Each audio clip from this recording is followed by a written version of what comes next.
Hello and welcome to the Townsend Board of Selectmen meeting for February 16th. Could I have a roll call, please? Joe Shank, present. Wayne Miller, present. Veronica Kell, present. We're going to call the meeting to order at 6:01 p.m. Please join me for the Pledge of Allegiance, and I have no flag, so I pledge allegiance To the flag of the United States of America, and to the republic for which it stands, one nation, under God, indivisible, with liberty and justice for all. Thank you. I want to announce that we are recording the meeting and that it is live on Channel 9 as well. It will be posted to the town's YouTube channel after the fact. So I guess our next thing is chairman's additions and deletions. I have one. It's 2.1.1 under the joint meeting with the planning board. They will be bringing back the 43D permitting process to us later, but they are keeping the placeholder for the warrant article. And I believe, Jim, you have that, correct? Am I muted? No, Jim? Am I not working again? You're working. There you are. Hi. Yes, Okay. I have. Okay, excellent. That's the only addition or deletion that I have. Does anybody else have anything? Joe or Wayne? Oh, I'm good. Okay. With that then, I guess we'll open it for public comments. Madam Chair, Yes? I'd like to put two placeholders for TCAM for the warrant. We do expect them to have them written, but we'd like to put two placeholders in at this point. Jim, can they provide you with their warrant articles? I guess the first question to be in what capacity, because TCAM is not a municipal entity.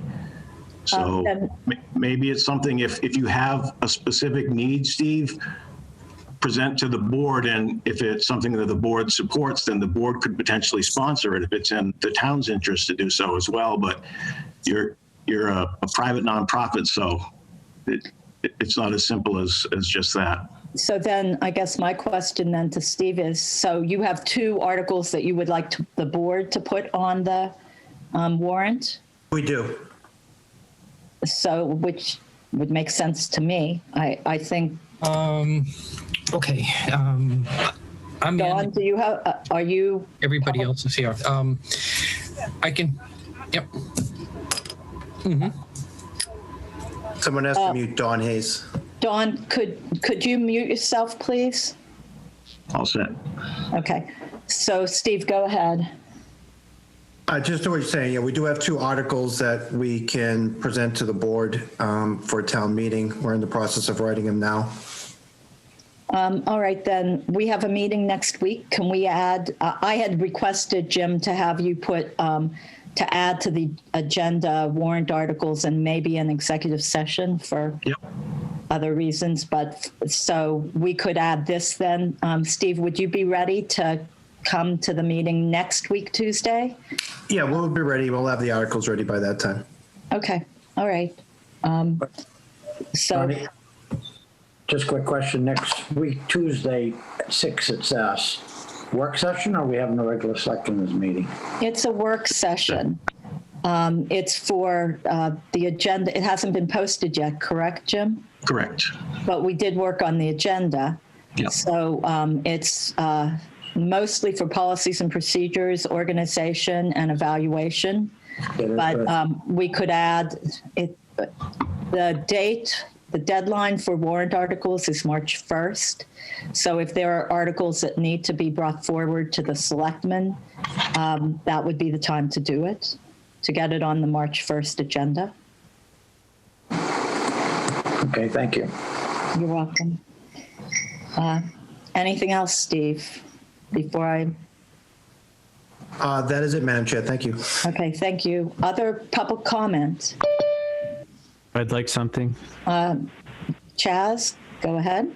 Thank you, Madam Chair, Mr. Miller, Mr. Shank. I just wanted to touch base with the Board of Selectmen and with the town. I've had many people contact me with questions in regards to the COVID rental and mortgage assistance, utility and fuel assistance, and guidance in evictions and eviction practices. I attended a state meeting in regards to evictions in the state. CDC moratorium has placed a moratorium on evictions, but they're asking that anybody who is in a situation, in a dire situation, they need to pay their rent or pay a portion of their rent if they can. But if they cannot, there is a declaration that they can fill out and give to their landlord, which will assist them in keeping their place in their apartment or with their home until your landlord does file I guess currently there has been an increase. Landlords, this is from the Attorney General's office, landlords cannot move your belongings out of the apartment. They cannot change your locks. They cannot shut off your utilities, and they can't interfere with your use of the unit without your permission or permission from the court. So if anybody has any questions in regards to that, they can call the Attorney General's office.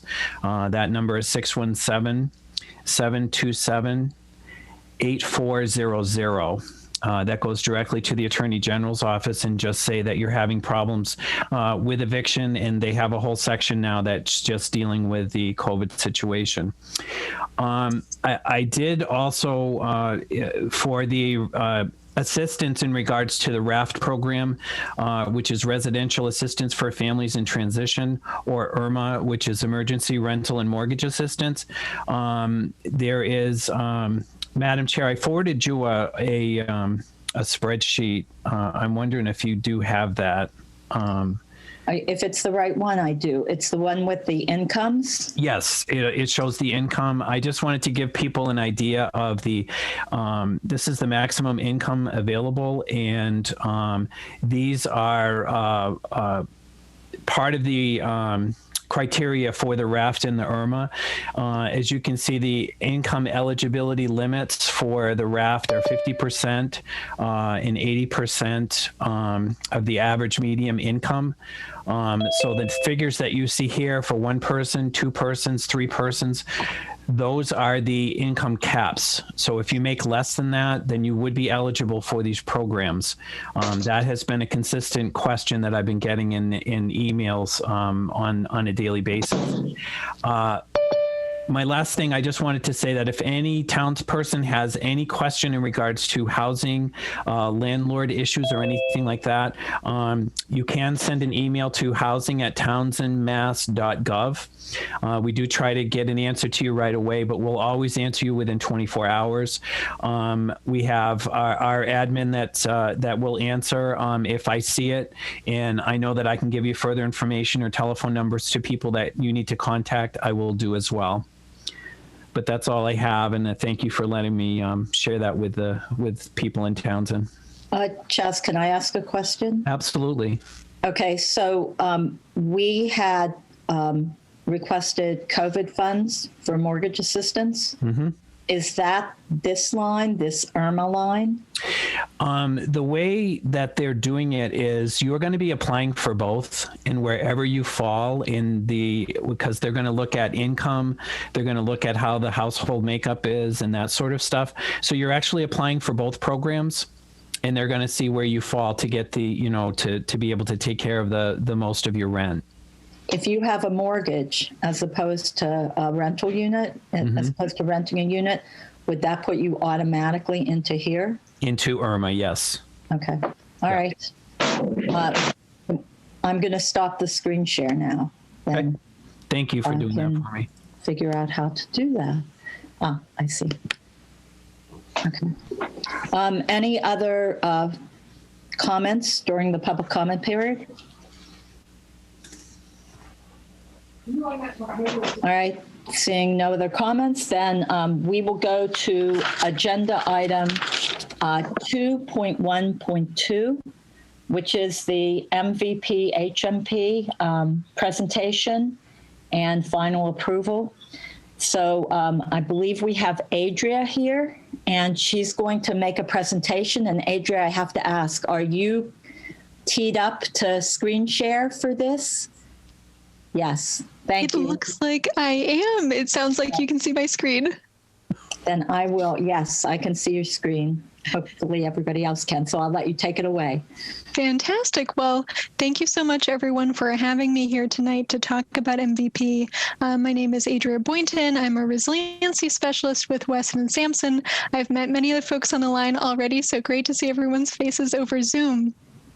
I'm going to dive into a presentation on Townsend's MVP HMP project, which was Municipal Vulnerability Preparedness combined with a Hazard Mitigation Plan update. I'll talk more about what that meant and what the final deliverable was, but just so that you get a sense of where you fit into the process, starting right up front, the Board of Selectmen signs off on the final approval letter, and we'll end this presentation with some more details on those next steps, but just to keep that in the back of your mind. All right, so as part of this process, we really walked through a lot of information on climate change projections and what that means locally in town. For the purposes of this presentation, I'll just summarize by saying we're expecting to see increased precipitation, rising temperatures, and increasingly severe and frequent storms, which includes winter weather.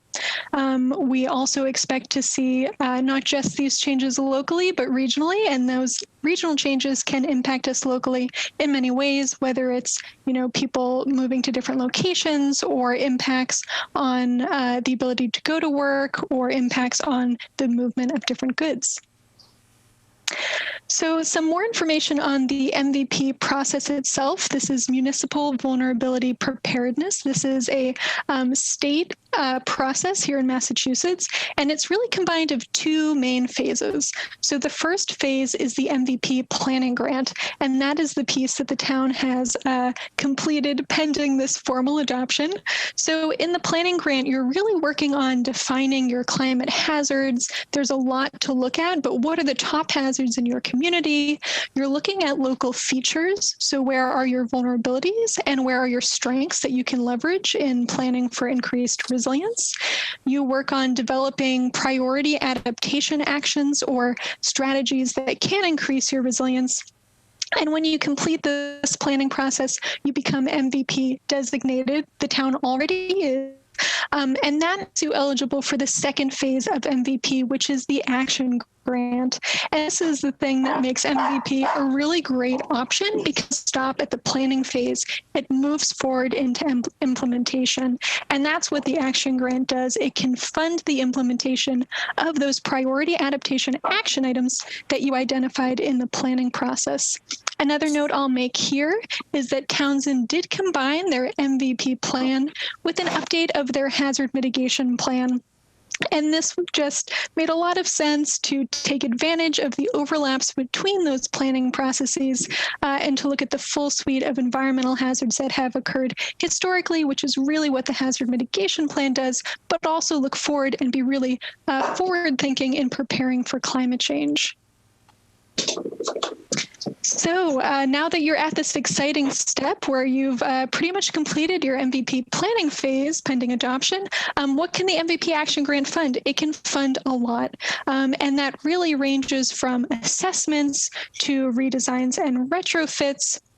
You can focus on ecological restoration or focus on certain hazards. Some towns want to look at extreme heat and the urban heat island effect. Some want to look at flood protection. Some want to look at drought mitigation. A couple of things that are really key for the MVP Action Grant. EEA, which is the funding agency, wants to see a strong focus on nature-based solutions, on protecting and preparing our most vulnerable residents for climate change impacts. And if there is any regional benefit that can come from your proposed action grant, they love to see that as well, whether it's regional collaboration, working with a neighboring town, or creating a deliverable that could be used as a case study by other communities. So a little bit more information on the overall project timeline. We actually started things off with a core team in March of last year. And this core team was composed of folks from local boards, departments, people who had strong ties to the community and really knew these different topics well. We also had a series of community resilience building webinars.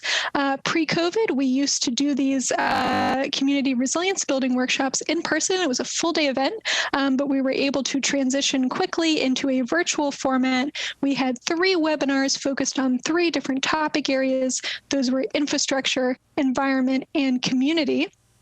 And these were invitation-only events where we sent out invitations to stakeholders, including folks from municipal departments, from local boards and committees, from community organizations, from state and regional departments and organizations. So it was a great group of folks who were able to speak to local features, hazards, and action items. We also did a series of expert interviews, and these were smaller, either smaller group calls or one-on-one calls to really focus on some topic areas related to things like planning, emergency management, open space and recreation. And the interviews helped us update some information from the last hazard mitigation plan, especially specific updates that are FEMA requirements.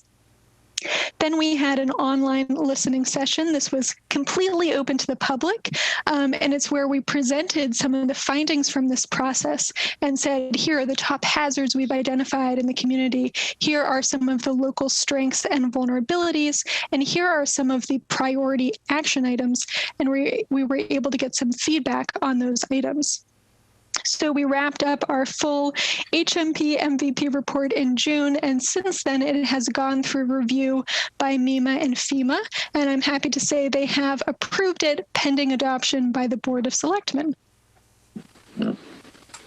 So I'll just walk through a couple of highlights because I want to give you guys a sort of overview of these priority action items that came out of this planning process. So the next 3 slides will talk about some highlights of action, infrastructure, community, and the environment. Some of the ideas that we heard for resiliency actions included looking at dams, assessing options for solar panels with battery storage, installing EV charging stations, increasing the resilience of communication systems. And we'll also see in all of these slides a sort of pattern of interest in action items related to water supply. So we saw here an action item looking at well floor levels compared to the floodplain, assessing the need for generators, looking at water supply during drought, replacing undersized culverts. I can say that is a hot topic in MVP projects across the state. And looking at critical infrastructure in the floodplain and how you might relocate that infrastructure or fortify it. So now we'll look at a couple of action items that were related to the environment specifically. We saw interest in protecting wetlands and protecting waterways, which could include stream restoration, bank stabilization.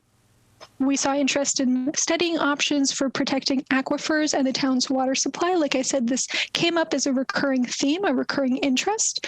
And this could include looking at options for regulations, for zoning, low impact development. And we also saw interest in, again, looking at that floodplain and figuring out how can you encourage development in areas that are less flood prone.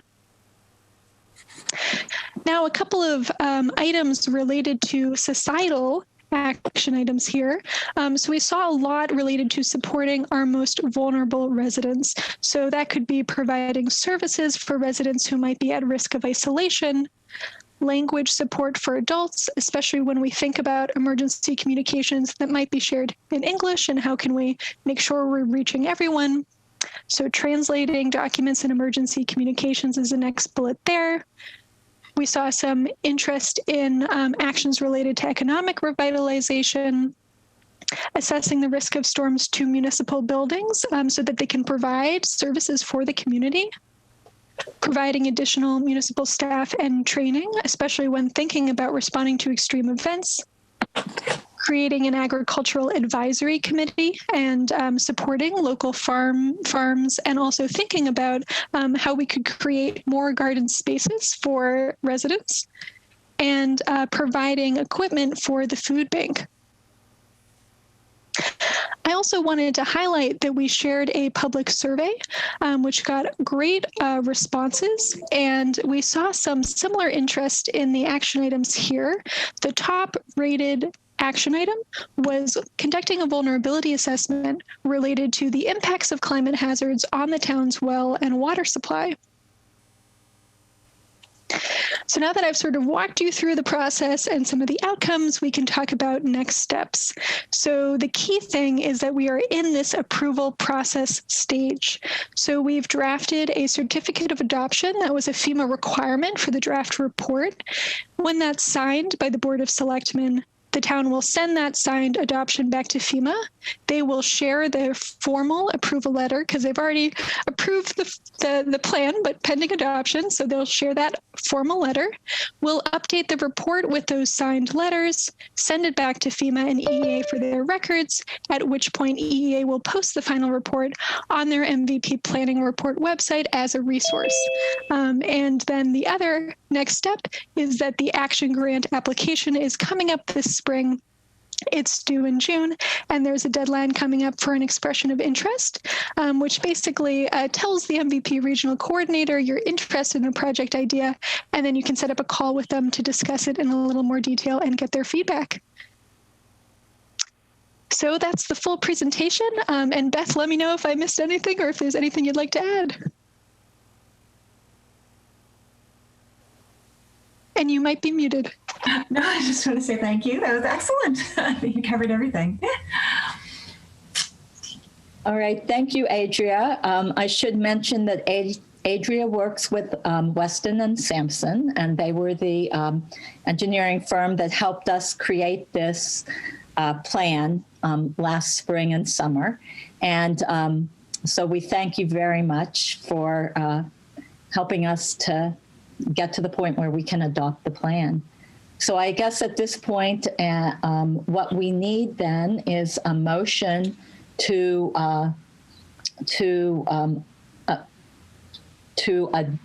I'm not sure how to say it, to approve the to sign the resolution adopting the Town of Townsend 2020 Hazard Mitigation Plan and Municipal Vulnerability Preparedness Plan. And Wayne and Joe, this is in your packet at 2.12. You should have a copy of that there. Yep. Yeah. I see that. So could I have a motion, please? Unless there's any discussion beforehand, Joe or Wayne or anybody else really. Are there any questions? Sharon, we still got that next steps up on the screen. There we go. There we go. I don't have anything to really say. All right, Wayne? No, I've been involved with it since last year, so I'm well aware of what the goals were. So glad to see it's moving forward. All right, so do I have a motion? Do you want me to make it, Wayne, or you want to make it? Sure, go ahead.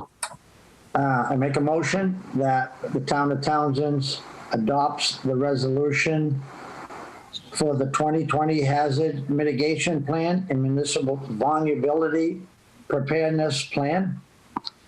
Is there a second? I'll second and I assume sign out of session. Yeah, to add that to the motion to sign out of session. Out of session. All in favor? Joe Shank, aye. Wayne Miller, yes. Veronica Kell, yes.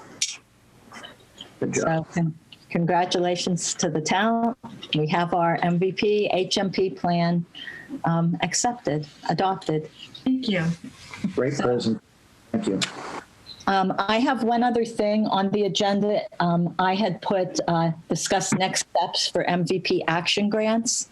And I guess at this point, I kind of want to pass it back to the planning board to look at the MVP core team.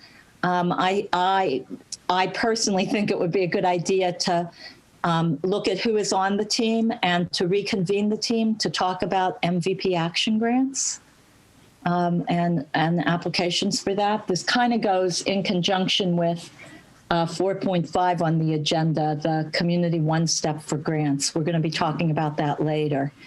And I think that the MVP grants, and Adria, you can correct me if I'm wrong, is one of the grants that new grant application process for the state. It's one of the grants that they look at that you apply for through that. Is that true? I'm actually not sure. I know that EEA has been thinking about making updates to the MVP Action Grant because they shared a survey with folks to get feedback since the last round. But we've been waiting for the RFP to be shared this spring before we can get final confirmation of those updates.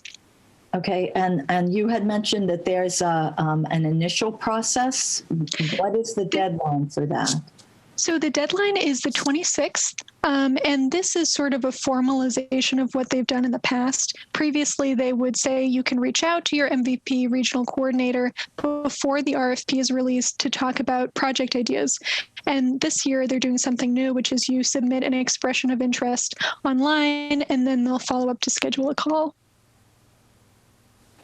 Okay, so I see that Lance is on here. I guess this would be something for the planning board then to look at and see. I know I was on the core team, but I was a planning board representative for the core team.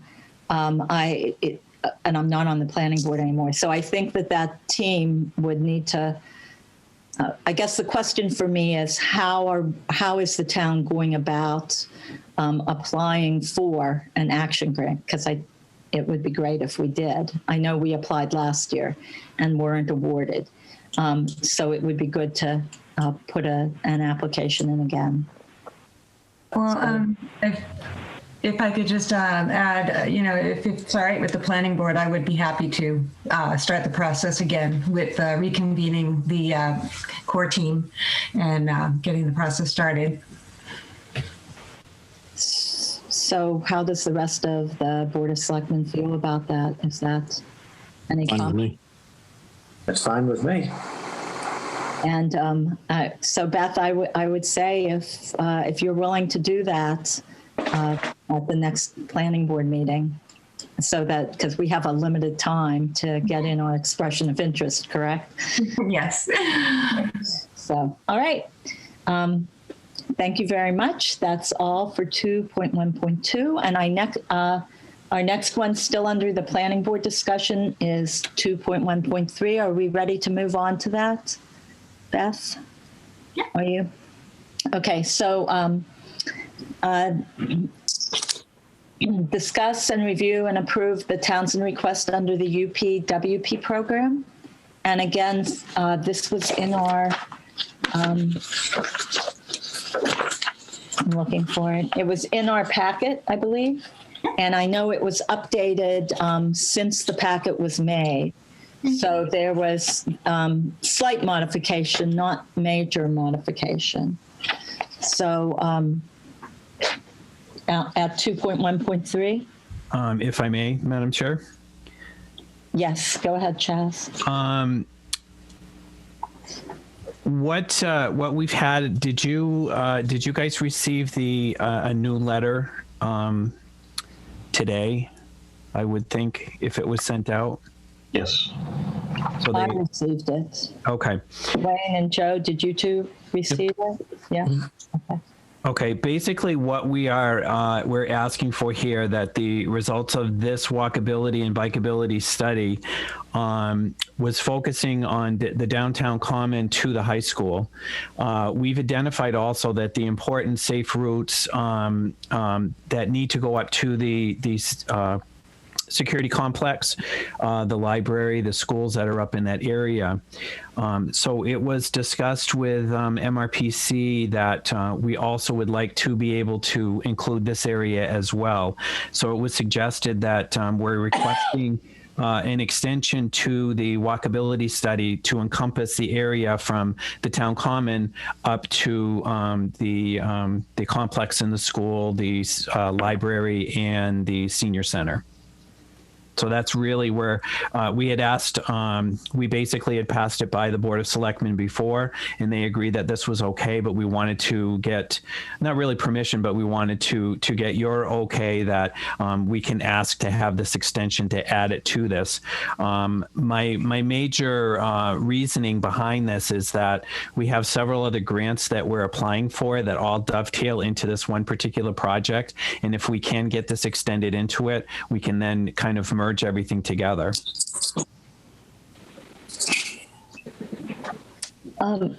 So, Chaz, what did you need from us? Do we need a motion or? A motion would be okay. Yeah. Yeah. We just wanted to, because we are changing our scope of what we were doing originally, we just want to make sure that that's okay. All right. Could I interject? The request does have to be made through the Board of Selectmen. So we will need not only a vote, but an authorizing signature, please. All right. So I want to say before we go to the motion that this is more for people watching the meeting, or UPWP stands for Unified Planning Work Program, and it's administered by MRPC. It's in our letter, so we can see it, but people in the audience don't have the ability to see that. So just so you know what that is. So do we have a motion to accept this request for UPWP support for the spring of 2021? Is that correct? That's when the study would be? Yes. All right. Okay. I guess I'll make a motion that we accept the UPWP administered by the MRPC for the spring of 2021. No, second. So is there any discussion? Madam Chair, it should be, and to have the chair sign out of session, the letter is actually written for your signature. And the chair sign out of session. I'll second the amendment. Any discussion? I have none. Questions at all? Nope. All right, so we're ready for a vote. Joe Shank, aye. Owen Miller, yes. Veronica Kell, yes. So thank you very much to the Thank planning you. board for bringing both of these to us, and we hope Yeah, the thank UPWP you. is accepted. It would be great. Thank you. Thank you.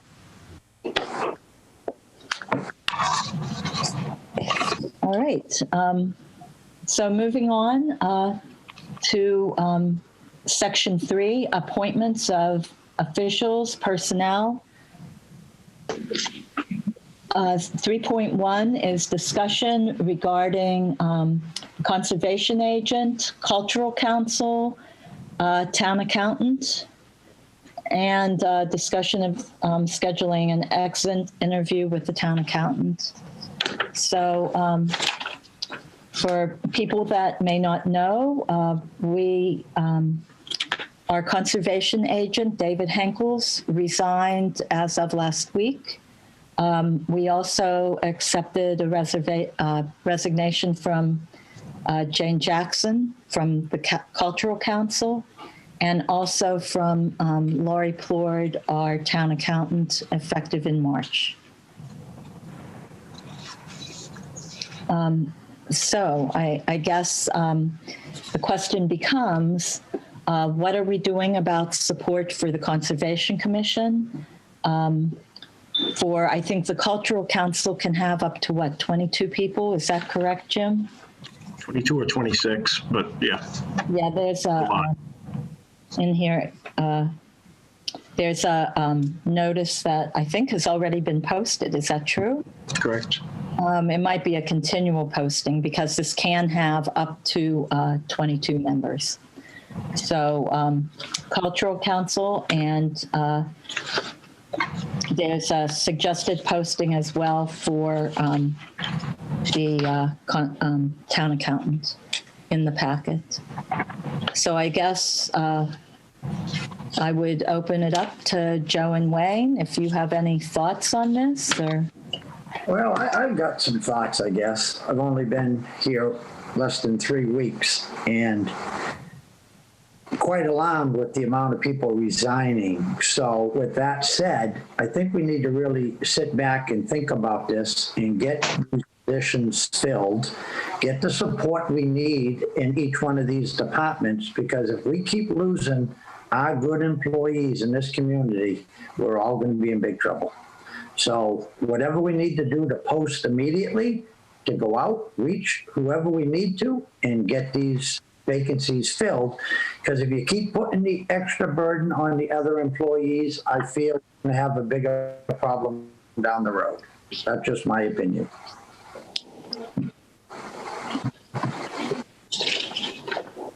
Yeah, so just let's get it posted and start the process. So I have a question, and I guess this is for you. I know that we also had a position that was funded for this year for a conservation administrator. And I thought that interviews had taken place for that a few weeks back.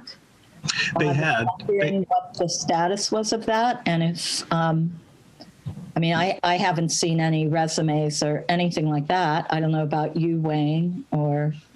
Well, you likely wouldn't under the policies and procedures manual, Madam Chair. The policies have the boards or commissions or department supervisors do the recruitment, and then they make recommendation to the select board.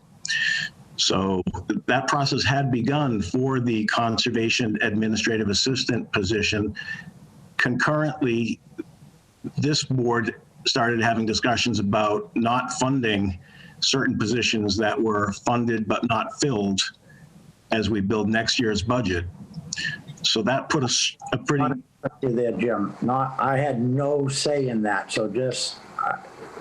Understood. Yep. I thought, though, that we pretty much retracted that in that same meeting, but maybe I don't remember. I don't believe I've ever received that message. So if it's been delivered, I apologize that I have not gotten it. But we've been having a conversation about the interest of the board in implementing the Collins plan, and part and parcel of that is trying to determine from where those funds will come. And I believe the presentation was initially offered by you, Madam Chair, in having highlighted certain positions that were currently funded but not filled as being a pot of money that could be reallocated towards being able to implement the Collins plan for fiscal 22. So if that bell has been unrung, it'd be interesting to know when we talk about budget a little bit further down the line in the meeting, it'll change some of what I'm doing, because right now I've got those positions that have been identified as marked not being funded, and they are 3, just to be specific. It is the admin support position in highway, the admin support position in conservation, and the maintenance tech position in facilities. There was initially discussion about additional positions that went into public safety. Those were retracted.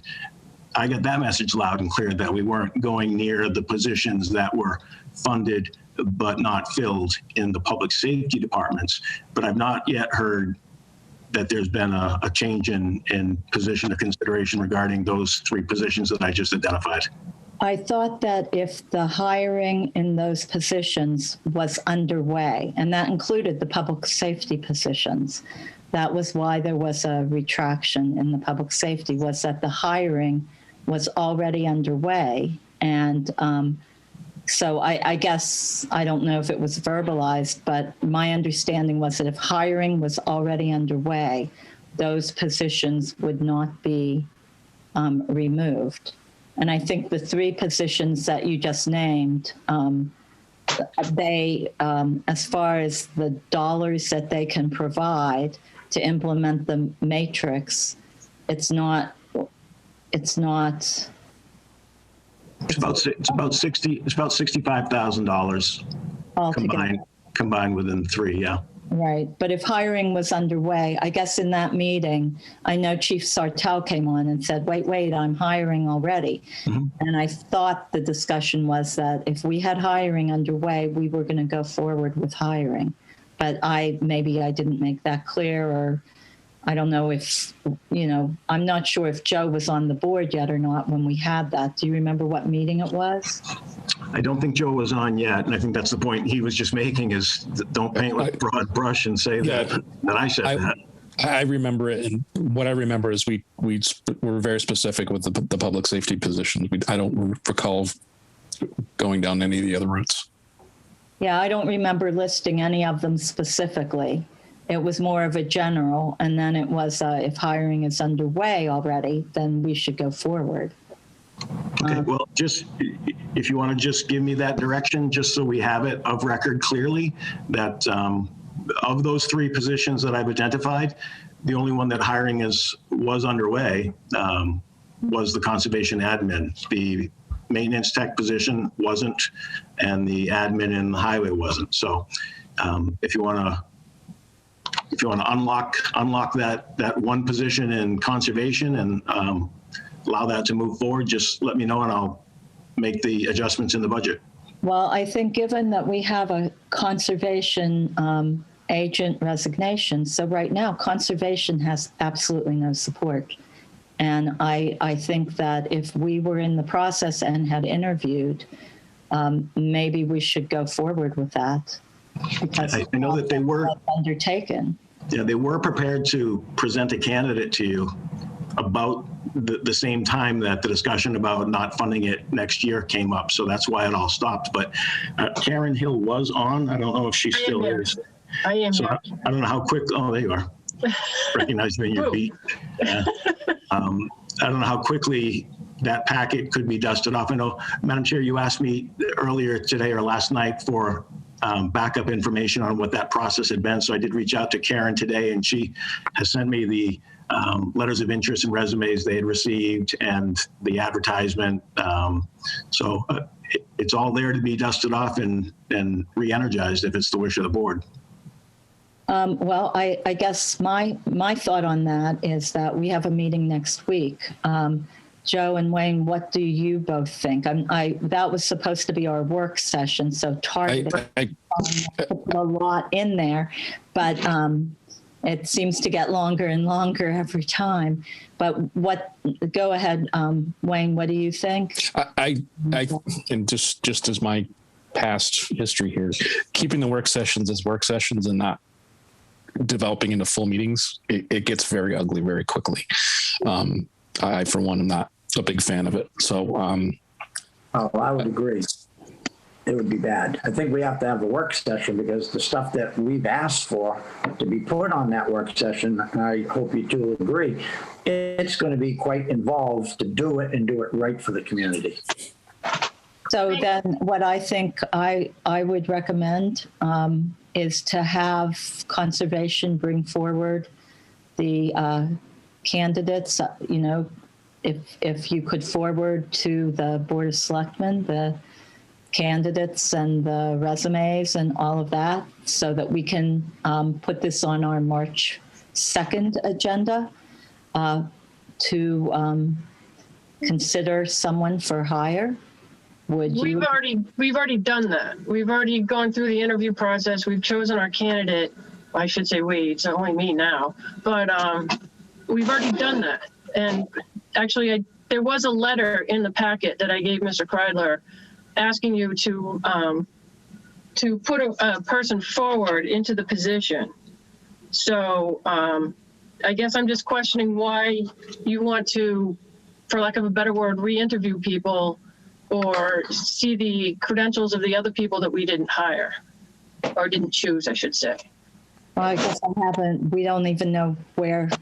This is the first time we've had this discussion about this opening. So, and I did query today thinking, okay, if you had a candidate that you were ready for, but I didn't get a response until right now. So I guess the question is, how do we go forward? Well, I also want to make one point that this isn't specifically a conservation admin. This person also is supposed to be cross-trained with planning and zoning to help out the planning and zoning administrator. So it's not just conservation. When did that get added, I guess, is the question. That got added back when Karen Chapman was working for Town Hall. So it goes back, what, 4 or 5 years? Okay, then I guess what I would want is the posting for the position. I would like to see the candidate that you wanted to go forward with, and I would like to see all the candidates that applied, similar to what happened with the treasurer. Is this, okay, go ahead, Mr. Carter. I was just curious if this was usual. Well, hold on a minute. Let's let Jim go ahead. Yeah. Madam Chair, if I could, I think it would be helpful, and maybe it becomes part of the policy discussion at the ever-growing work session next Tuesday, to find out what the board's thinking is on these processes, because it has been unusual for the board to see the whole bevy of candidates that had been considered and then not moved forward by the either department or the board. So the way the personnel policies currently dictate, that work is done at the internal staff level, and then the candidate is put forward for appointment. So if there's going to be a change in that, I think we need to be aware of the fact that it's a policy implication. It's not just a decisional thing.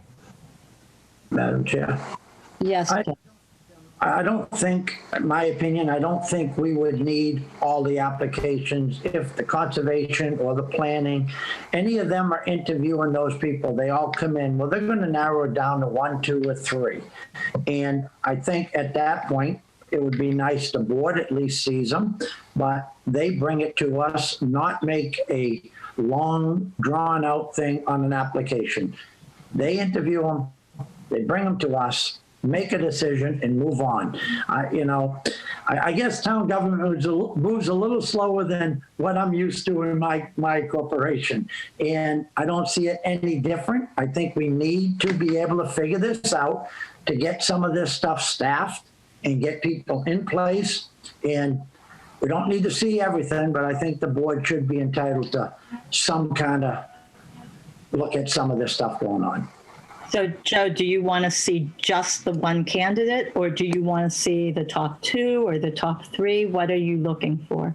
Well, I said the top 3, I would think, unless they only have one candidate, you got to bring one in, right? But I'd be looking for the recommendation. I mean, it's the same thing we just did with the town accountant. I'm not an accountant. I'm relying on the financial team to bring forth somebody. It's no different than me interviewing somebody you're doing for your body shop, Joe. I don't know what I'm talking about as far as body shop. I expect you to be the expert. And, typically what we've done in the past is that final candidate that's been brought forward generally has been on the calls. Jim, correct me if I'm wrong. And we have the ability to ask questions of that person before we make the appointment. So, short of a policy change, like Jim said, we can have that discussion next week for that. But I don't want to upset. Go ahead. Okay. Sorry. No, let's have that next week. We'll keep the process going, and Karen can, get it on the schedule for our March meeting and go from there. Bring that person forward. That's the one they have. All right. So May I ask one more question? It's more, again, the procedural thing. I would have posted Dave's job on Friday, but because you had it on the agenda, I didn't. And in the past, again, it was up to the boards, committees, and departments to post an opening. It wasn't brought to the selectmen. We would notify you that we had the opening and that we posted it. So again, I guess this goes into your policy and procedure thing, because we need to know what it is the selectmen are expecting, I guess. I look at it as I lost 5 days of a posting where I could have had an agent quicker. Well, I guess then what I would say is let's hold off on posting until next week. let us talk about policies and procedures as far as the new position goes. If there is someone that's in process for the admin position, then we can look at that on the 2nd, bring that forward. But let's, as a select board, discuss this in our policies and procedures. Madam Chair, as of right now, we have personnel policies and procedures. The process is detailed for posting positions. The department or the board or commission creates their posting, which basically means they go on the server and they take the last time's posting and update it as is necessary. They bring it to the town administrator for approval and it gets posted.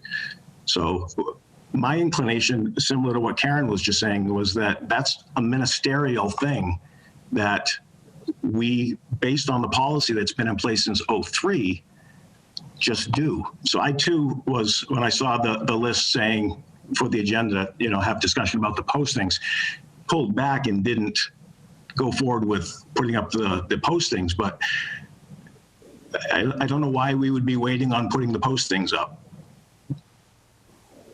I guess the reason for waiting to put the postings up is because it is part of our policies and procedures discussion. And, so that's why I would say to wait. It's been, since I've been on the board, I know that we've posted things. They have come to the Board of Selectmen. I don't think anybody has just posted prior to coming to us. We do. As a matter of fact, we do. We bring them, as Karen said, to give you notice that posting has been made. Okay, well, I think that right now we have a meeting in a week. We have a conservation administrator in process, which we will be happy to look at on the 2nd, and to bring it forward to us in our meeting in 2 weeks. And we go forward from there. So we'll discuss policies and procedures next week, Tuesday. Madam Chair, I would be derelict in my duty if I didn't raise concern about the accountant's posting. We are within the 30-day notice period for Lori before she is going to leave us. If we wait another week to post, if you want to do it as a matter of changing the personnel policies, that's not going to happen next week because the policies dictate that they have to be done by all the elected boards. So I would beg your indulgence as a board to authorize the posting of the town accountant's position now. We can't be without that position, particularly given that we've taken the time we have in finalizing the treasurer collector's position.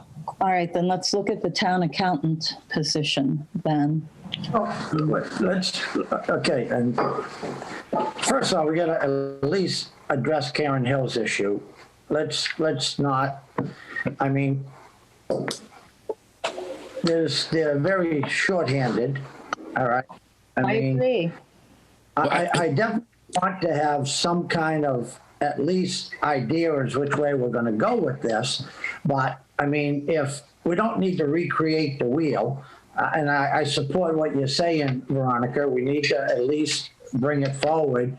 But under the crisis that I'm seeing, that the town's really losing a lot of personnel faster than we really should ever lose in the community, that if we keep waiting, I definitely would like to see more than one candidate to any job, so you have a better idea. But maybe make an exception to, let's try to go forward with maybe doing the conservation. We've got to definitely fill the town accountant's position. Who are we going to have in there?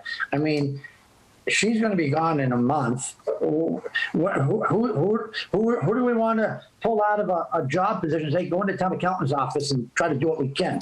So we're going to have to kind of concede a little bit here to take in, at least move forward enough for now, and then we can set this and change it. But I think we're going to create a bigger hole that we're not going to dig ourselves out of if we don't at least get a couple of these things done. That's only my opinion. I'm the same. I don't see the harm in posting and not wasting 2 weeks because it's valuable time that we could use if we get lucky, we get somebody in 2 weeks and Lori has time to train them a little bit while she's still here. So I see no harm in posting the positions right now. All right, then. Did you both look at the postings? Are you good with the postings? Mm-hmm. I am. Are we talking all the postings? We're talking the posting for town accountant and the posting for conservation agent. Thank you. As they are in the packet. That doesn't mean you can't change it a little later on. You know, we will post what we have in the packet. It'll be as is. Thank you. Thank you. All right, moving on. Exit interview for the town accountant. There was in the packet and in the personnel policies and procedures. Personnel policies and procedures. I thought they did not apply to people who have personal services contracts. Is that correct? Partially correct. The language in the introductory section of the Personnel Policies and Procedures Manual states that the policies won't apply to union employees and people with personal services contracts on points that are already addressed in the contract. So if there was in Lori's contract an exit interview provision, then that would be the one that would govern. Because there isn't, it defaults to the town's general exit interview that is born out of Personnel Policies and Procedures Manual. So the one that's in the policy manual is the one that is operative. All right. So, and was an exit interview done for the town treasurer as well? Yes, one was done for the treasurer. One has not yet been done for the accountant. It's, I think the policy says during the last week or last day. Usually try to wrap it up just before they go. And one was done for the conservation agent last week on his last day. Excellent. Okay. Thank you very much. Before we leave this topic, will the Conservation Commission be bringing forward a conservation agent administrator on March 2nd? I'm ready to do it right now. So yes. Well, we haven't received anything, so.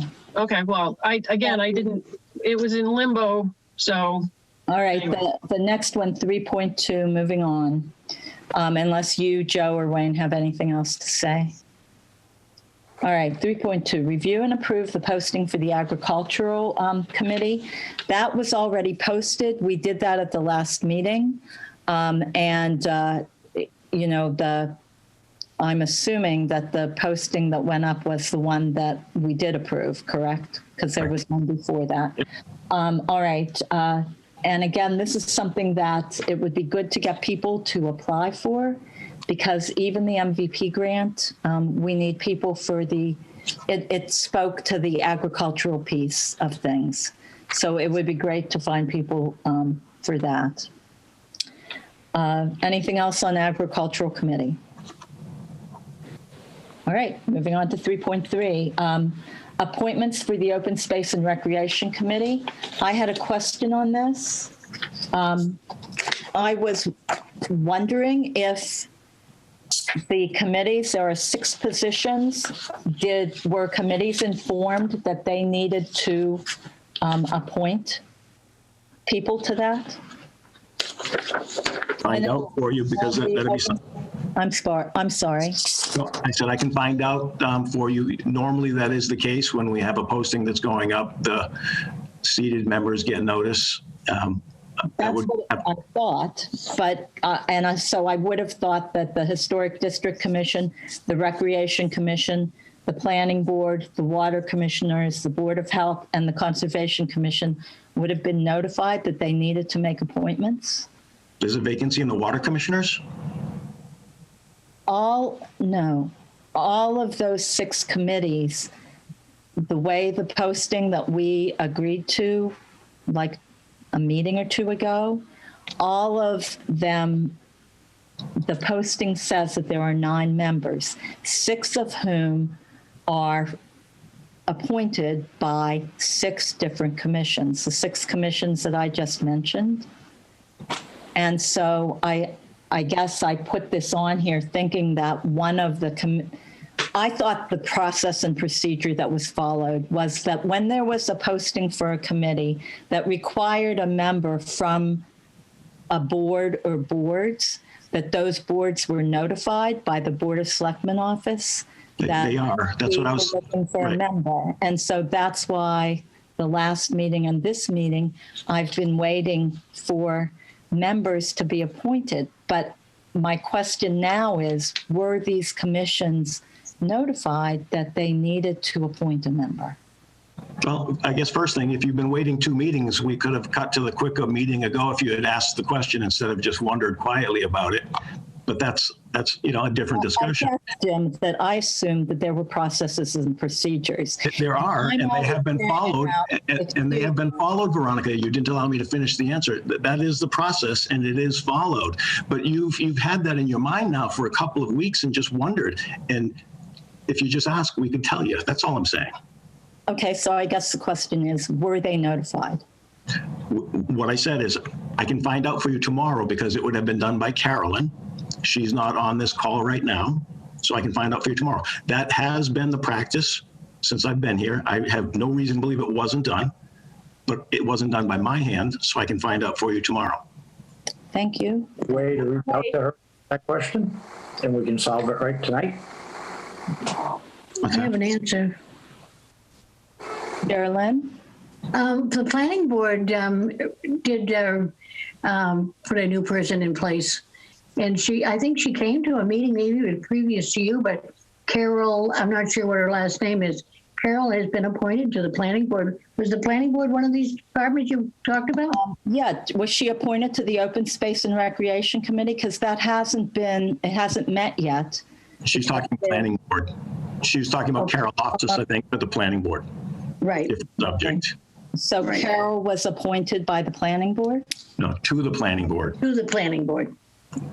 Geraldine's talking about a different process. She's talking about somebody getting put on the planning board, not somebody put on the open space.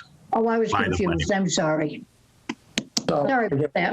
Emmy, did you have I see a hand. Yeah. Sorry, I just had a quick just had a quick question for that. For the open spaces and recreation, are you looking for an employee from a department or are you looking for a board member from a department? It would probably be a board member. So it would be, typically you can either appoint a board member or you can appoint it wouldn't be a staff member, if that's what you mean. It would be a board member, or sometimes committees choose to just appoint someone of their choosing. So one member representing the planning board would mean it could be a planning board member, but it could be someone from the community that the planning board has chosen. So it's happened both ways. Okay. Yeah, just thank you for the clarification on that, just so that I can bring that to my my board, obviously, to let them know that they either need to be on 2 boards or we need to provide somebody else, hunt out somebody else for that committee as well. There are, things like the master plan or, this document, any document that gets written, the charter committee, any of those typically require a member of a board from all different boards to contribute to it. And unless it's specifically stated that it needs to be a member of the planning board or it needs to be a member of the Historic District Commission, oftentimes the commission can choose someone else. I know that the planning board, for the charter committee, we chose someone that was not a planning board member to be on that a couple years ago, I think that was. So it varies. Okay, excellent. Thank you so much. That way I know that I can actually post that opening as well to see if we have interest in that. Yeah. Awesome. Thank you so much for the clarification, guys. You're welcome. All right, so we'll get that out to the committee so that we can look. I didn't realize that I needed clarification. Thank you. All right, so moving on, the license agreement. It's in your packet, and it's the agreement that we met last week with Gary Shepherd, and we worked on that. So here's the result, and I guess any discussion. So this is, you sat with him and, I'm sorry, Joe. Sorry, Wayne. So this is the final that you and Gary worked on post-meeting? That is correct. Okay. Can you just highlight what was changed? I don't have the previous one in front of me. I guess. Or added. Would you like me to highlight from? You know, are you looking at the differences between what we had done and presented to in December? Did we meet in the middle, I guess? Because there were some things that he left off the very brief agreement that we had looked at originally, the signed one. So. Well, I guess my question, Wayne, is going to be, I think we took a vote just to put this behind us, let Ronnie and Mr. Shepherd come up with what is a mutual agreement for both of them, just whatever they came up with, and Mr. Shepherd with Sterilite was happy. I thought that we're just going to go with it, we're going to sign it and just move on. That's what I thought we voted on last week. Well, I can go over a few of the things that are, you know, if you want that one. Just the high level ones. I mean, I don't need every change. So this is things that, so number 3, insurance. Yep. This was in our agreement and not in the one that was brought before us as the alternative. Yep. The insurance is back in. The difference, and it's exactly the same, it is exactly the same as what was in 2008. And I will tell you that everything in this license agreement is exactly the same as what was in 2008's agreement, okay. The original senior center library complex. What isn't here that was in the one that Adam worked up with us is that we, the town, are to be named on with the insurer, so that the insurance that they carry names both the donor and the town as carrying the insurance. Here it is just the donor, not the town. So, but we, the town, were fine with that in 2008. So there's that.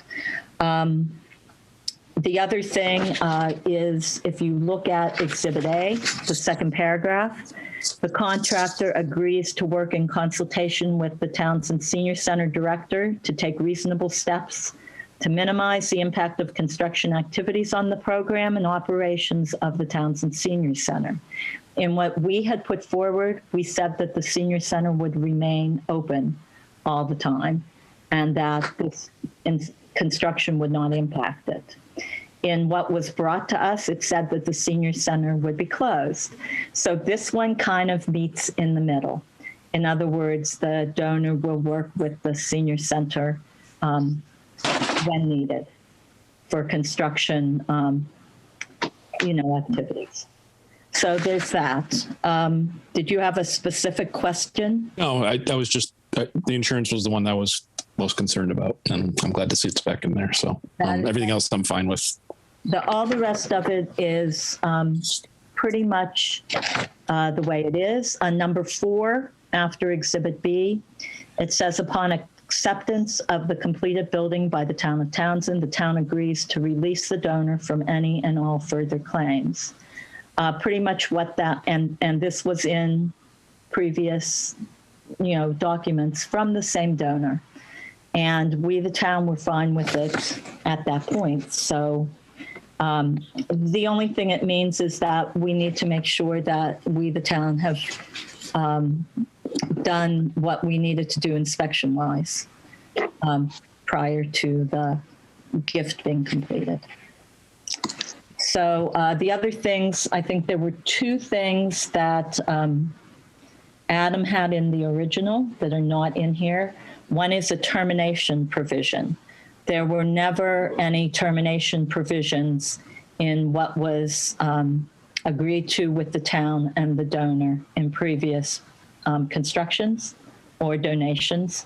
And the other was no estate created, the no estate created clause. And I will leave that to you to explain to me. But there was a no estate created clause in what we had before. That was actually one of the things that I had questioned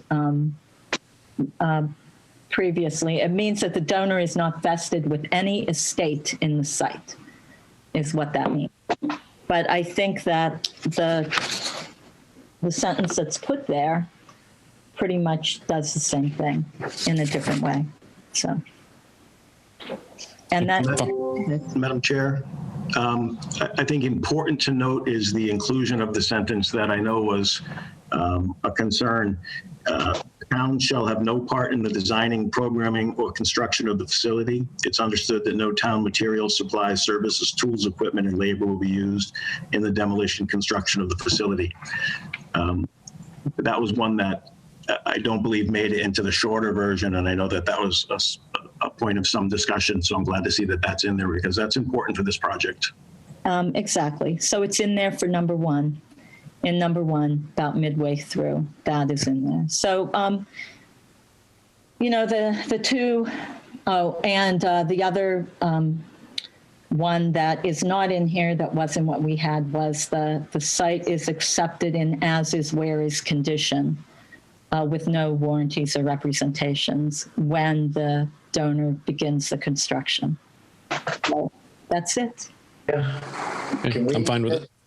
Make a motion and accept it, and I think we can beat this to death for the next 2 months if we want to, but if this is acceptable by, once again, I've stated, Sterilite and Mr. Shepherd, we're protected. Remember that short version, Adam said that would even be good enough. Well, I think you've done a great job in getting all this in here. I make a motion, we accept the donation license, sign it, and move on. Out of session. Out of session. Out of session, excuse me. I'll second. Any further discussion? No, let's get it over with. All right. So, It ain't that painful now, Wayne, is so it? we need a vote. To our community. I mean, we got to look at that. All right. So, do I have a vote? Joe Shank, aye. Wayne Miller, yes. Veronica Kell, yes. All right, so that is accepted. The next one is review, sign the special permit. We did that. Application. Oh, no, we did not. So Wayne, tell me about the form that you did sign for the authorization to represent the property owners. Jim, you're going to have to refresh me on that one. Yeah, it's a standard form that's used to allow a non-property owner, so an owner's representative, either an engineer or a contractor, to file any application before any board or commission on their behalf. So it's kind of a global authorization to do what this signature would do specifically for this site plan and special permit application. So that one was brought in, I want to say, on the 27th of January. Came in, I believe, in the morning around 9 or 10 or so, and Wayne came in about noon and signed. So that's what that one is. Is that the form that I see in front of us, authorization form to represent property owners? And it's filed by Stan Dillis and Roy, civil engineer? That's one of them. That was the one that Wayne, apparently you signed back in January. Yeah, so they could apply for the permit. All right, so why don't we have, if I have this in front of us, why don't we have a copy of that signed, or what are we doing with that? Is there a copy somewhere signed? Jim? Yes, yeah, I'm sorry? You have a signed copy that you could forward to us? Absolutely, yeah. There's one in the file, so I can have that pulled out. I'd like to, I could go put my hand on it, but it's better I'll have Carolyn get it first in the morning and get it to you. Jim, yeah. Jim, interrupt you, but if there's a signed authorization form, okay, and you put this packet together, and I've got it in front of me, and I have that form, it's dated January 25th, it's all filled out, but it's not signed. So why would we have a not signed copy in our packet if it should have been, if you have a signed form there? So just make our life. No, I don't believe it's the same form, Joe. Okay, so when this is put together by the applicant, so this was submitted by the applicant for specifically the site plan review special permit, which is the bulk of this document. First page, second page, third page, and it has to be notarized. The back page, I'm not certain if this is the same exact form that's already been executed, or if Stan just submitted, if he submitted another one off of his system, the same system that he submitted when he originally submitted it on the 27th. If I could pull it out tonight, I would, but I can have Carolyn pull it out first thing tomorrow morning. But the action that's being requested of you tonight is the first two pieces of paper, front to back, 1, 2, 3, 8, which is getting notarized, vote for notarized signatures of the board on the site plan review special permit application. So, Okay. so we do have in our packet the authorization form to represent property owners. I understand. Joe said that. And yeah, so we did get the form without a signature. So Jim, you'll be sending us the form that does have the signature on it, correct? What I said, to be clear, is I don't know if that's the same form or not, or if Stan just generated this as an entire packet, but he sent just the authorization on the 27th. He didn't send the site plan application until the 29th. So it may be that he just included the earlier document, but that doesn't need to be signed because there already is a signed version. All right, so we just have to sign this. We could have signed this out of session. No. Why not? Why would we? Because this requires the board's signature and it has to be notarized. So there needs to be a vote of the board and then have the signatures of the board notarized to do it. Okay, so I guess my question is, if the Board of Selectmen already accept, and I just need to understand how this works. If the Board of Selectmen already accepted the donation back in November of 2019 or whenever it was, why would we need to vote again to sign the form if this form allows them to go forward with the permitting? Can I answer, Madam Chair? This is Beth Faxon. Is it possible if I? Yeah, Beth, go ahead, because this is the form for the planning board. Okay, well, as we discussed, I think previously, the typical process is the applicant comes to the the town clerk with a complete application. In this case, the town of Townsend owns the property. And in the permitting process, the owner of the property signs, in this case, both that authorization form and the site plan review special permit form. And then it comes to the town clerk, and then it comes to me. So that's me explain it. So you're, as the town of Townsend representative, you're going to sign both that authorization form, which Wayne did, and then you're going to sign the special permit site plan application, which is what Jim has, I believe. Correct. So I guess my question is, why does it require a vote when we have already agreed to go forward with the building project? In other words, the Board of Selectmen permitted the applicant to go forward with the project many months ago. So why would it require an additional vote? I'm just asking this because I hear all the time about how it's such a hard process to get things done in the town as far as building goes. And we've already said, yes, we accept the donation. That's all. I'm just trying to figure out why we have to have an additional vote to sign the form that says, yes, you can give us the building. That's all. Ronnie, can I just jump in a quick second? Sure. I think we're getting a little confused. The site plan review special permit will have to be signed by somebody.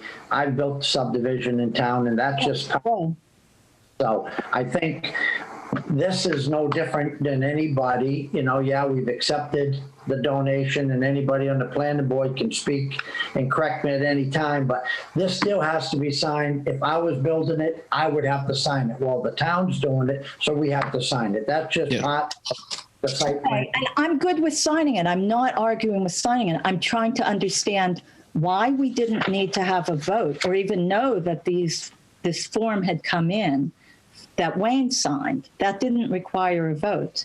And I realize that the second one does require the signatures to be notarized, but why could Wayne sign the form? This is more learning. Sorry that everybody else in town. No, I can answer. I think. Why did Wayne have to get to sign the first form without even telling us that it had come into the office? Okay, but the second one, we have to address at a meeting. Why couldn't we just have signed it 2 weeks ago or 3 weeks ago when it came in? Okay. The authorization for property owners form is authorizing nothing more than the ability for a non-owner to submit something to some board in town. Correct. Nothing more or less. That's what it says. Okay. So compare that to the site plan document, which has very specific details in the application, the map and parcel, the acreage, those types of things, which are far more detailed than just that blanket authorization to do some application with some board or commission. The reason it is different, the reason this needs to be done, instead of saying we accepted a gift in November, so let's just push this stuff through, is you're certifying on this document, when you read it, it's saying that we certify that the information on the first page is true and correct based on all the information available to me. So there's a presumption by the planning board legally in this document that the signatories are saying they've read what's on it and it's true.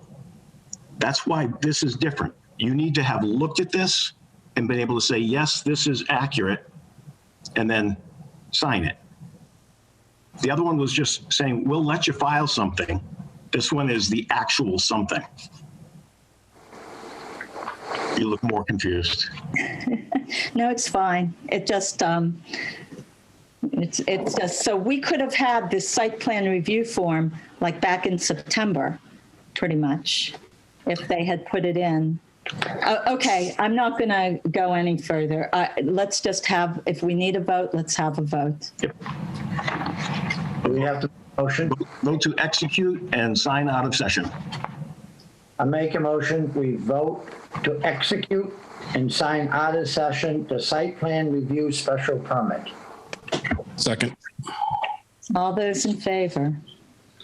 So Shank, yes. Wayne Miller, yes. Veronica Kell, yes.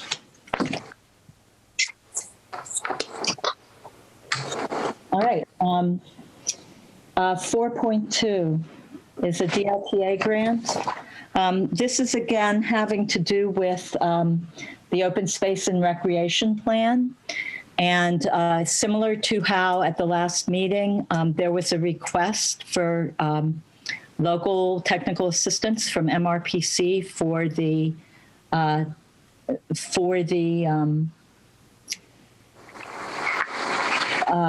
maps for the master plan. For the master plan.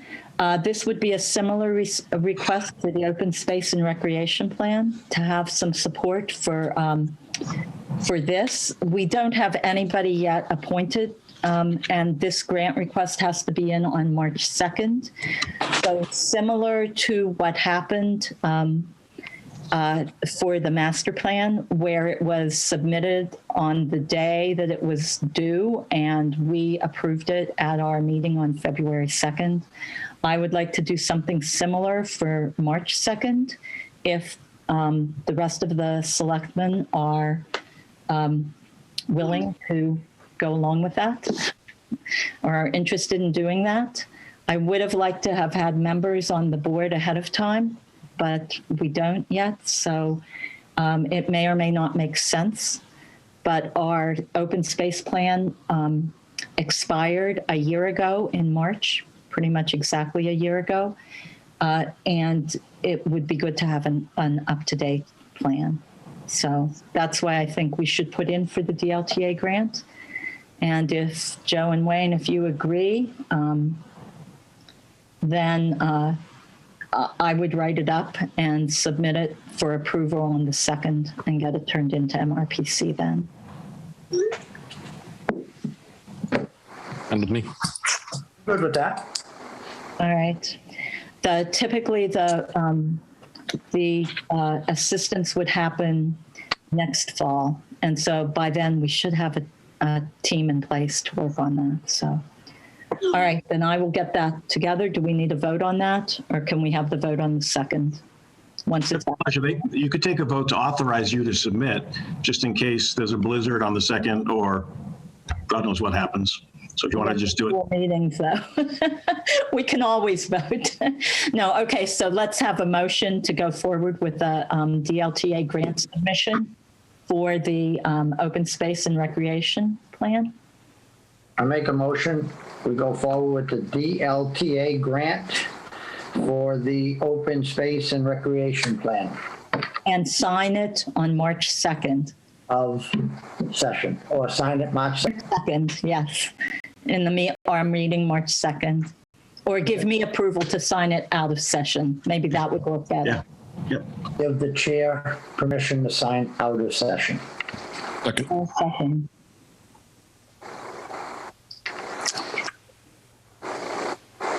Moving along. Is there a second? No second? No, I did. Oh, okay. So all in favor? Joe Shank, yes. Wayne Miller, yes. Veronica Kell, yes. All right. CVRF Round 2 funds. So this is the funding requests that are going in for, I forget what they call it. Is it reconciliation or what is it? Reconciliation round, yep. For these funds, and we still have some funds to use. In your packet, there was a request from Fire for turnout gear, I believe. The Housing Trust had requested, and Neshoba Valley Technical High School in there.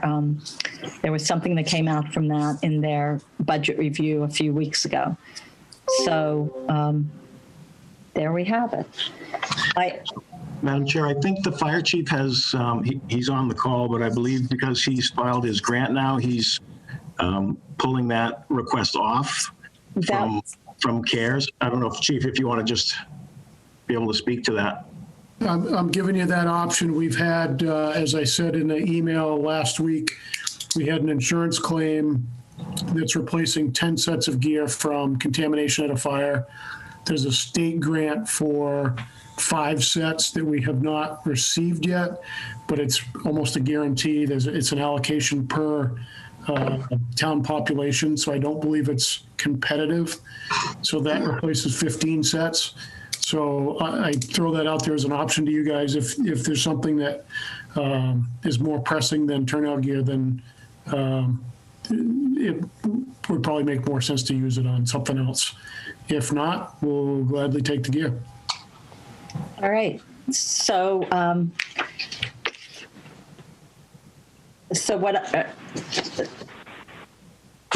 I guess my question is, how much is a set of turnout gear? Roughly. One set's about $3,000. About $3,000. Okay. So And Jim, if I'm reading this right, in the Neshoba Valley Technical Assistance, they were requesting around 15,000 from. That's correct. From us, which could go into this. So how much do we have? Is it what, 170,000? It's still, as I said at the last meeting, it's not yet completely reconciled because FEMA continues to change the rules. In fact, just today, they sent out another notice that they've made another adjustment on what they're going to fund. So to complicate matters further, the FEMA window began in January of 20, but the companion state piece didn't begin until March. So there are some things that would be eligible for 75% FEMA and 25% state if they were purchased from January to the end of February. We're not going to get that 25%. But if it was the very next day, we would. So Lori is working. It's one of her goals before she's done with us is to have that fully reconciled. The reconciliation application is the end of March, but they're already talking about perhaps pushing that date again.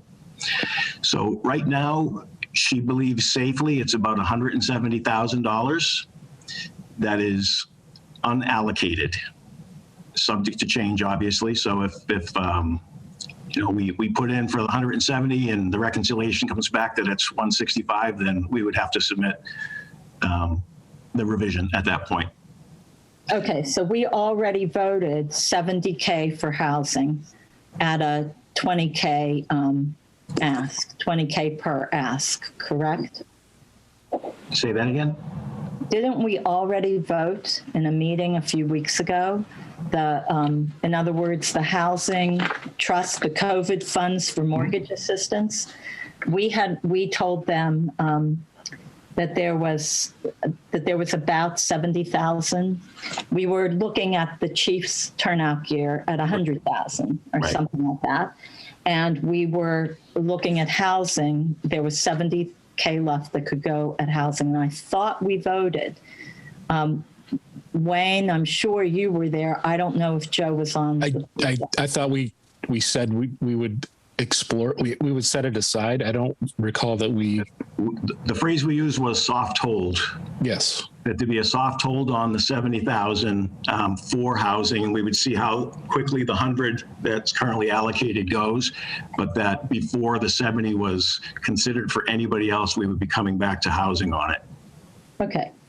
So, Joe. So I guess, is there any other department, if the chief is being gracious enough to give some money away or give back, that's awesome. Thanks, Chief. Is there any other department that's struggling that we could give some of this money to help them? I don't know if anyone's on here that, or Jim, you would know what it can be used for, but sure. I mean, we definitely, if there's, I don't know, rec, anything, Board of Health, anybody that we can take some of that money that the chief is going to use because it's priority, then let's think about that. Let's do that. Each department, Joe, has since the initial notice came out back in March, April of last year, has been submitting and participating. So we've gone through 2 rounds already for about 650,000 that's already been applied for and approved, and it's a variety of departments, from rec to the library to senior center to town hall to highway. So everybody that could find a need that's COVID related that fit within what's acceptable by them, they've asked for already. So I think this 170, if that's in fact what it is that's left, you know, we still have the wild card of the vaccine rollout and what additional expense there could be to the community in trying to maximize our access to the vaccine.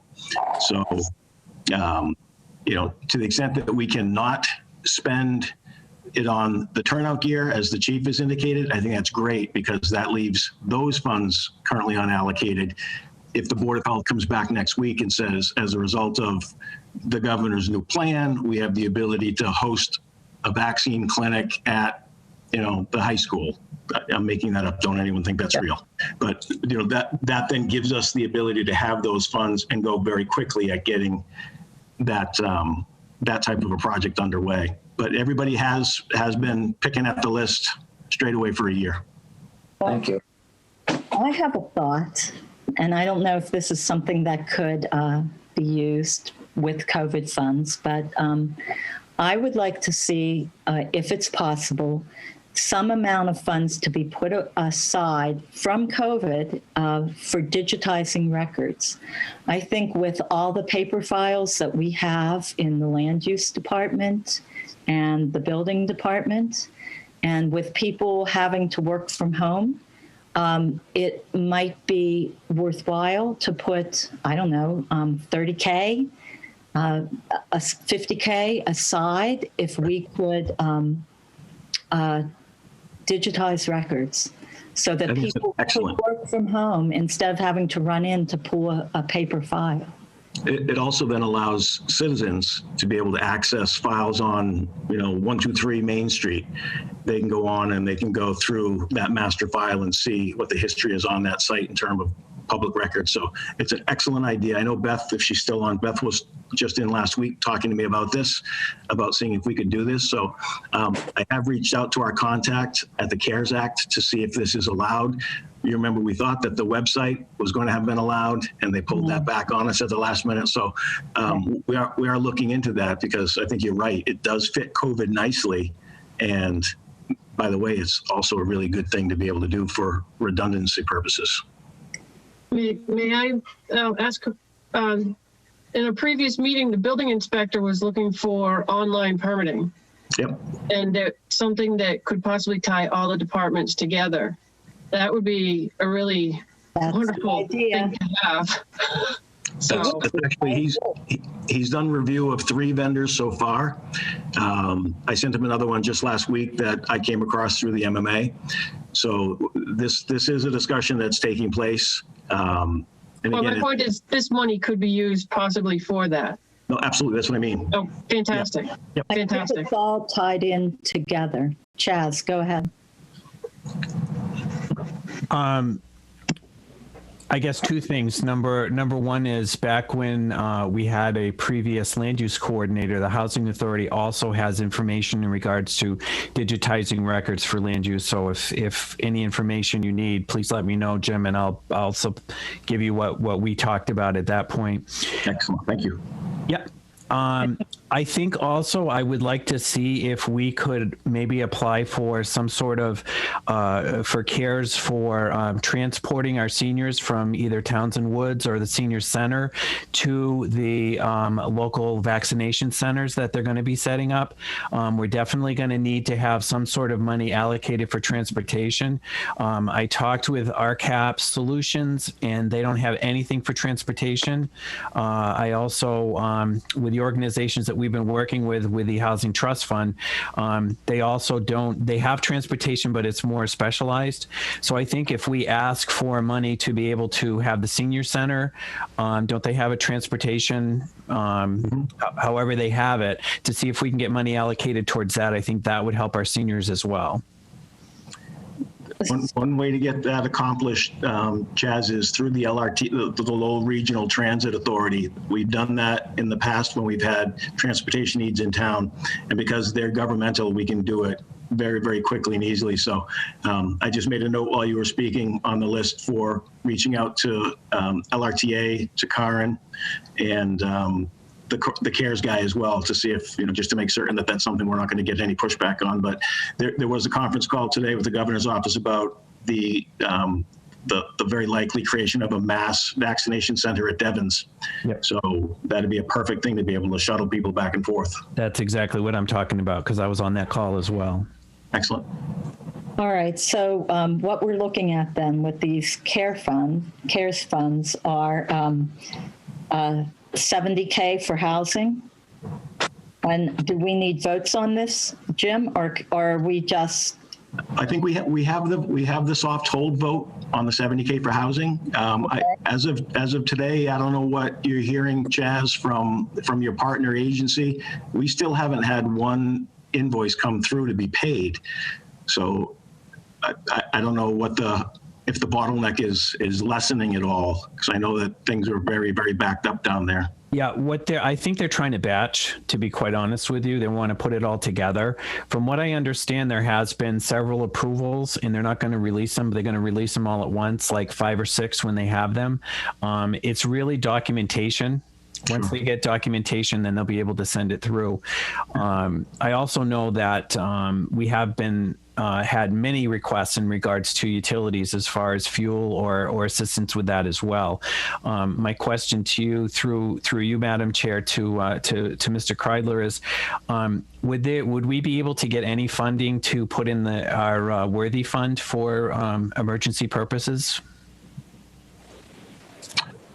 My thought on that is probably not.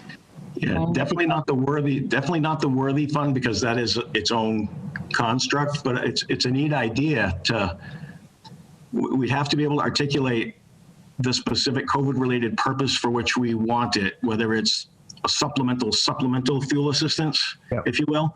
Or utility. We'd have to really tailor it pretty tightly, but we wouldn't be able to call it the Worthy Fund because that's its own thing. But yeah, I think something like that is likely. Okay. All right. So going back to the COVID Act and the 170 that we have available to us. So the on housing already done, 15K for Neshoba Tech.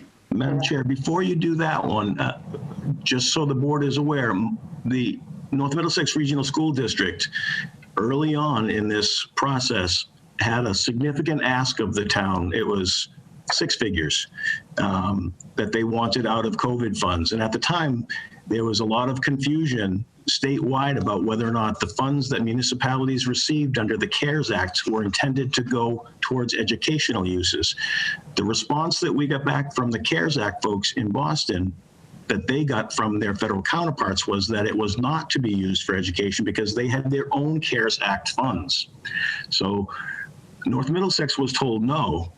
So, and I'd had a conversation with Superintendent Pidgeon from Neshoba and had shared that already. So that's why I think it was just kind of soft pedaled the other day after the budget discussion, after their public budget presentation. But it's already been determined by the state that if you're a city that has your own school department all day, then that is money that should go to the schools. But if you are part of a regional school, that the regional schools were getting their own allocations. So I guess then my question, Jim, is my understanding was that all the other towns had taken the suggested amount, which they aren't huge.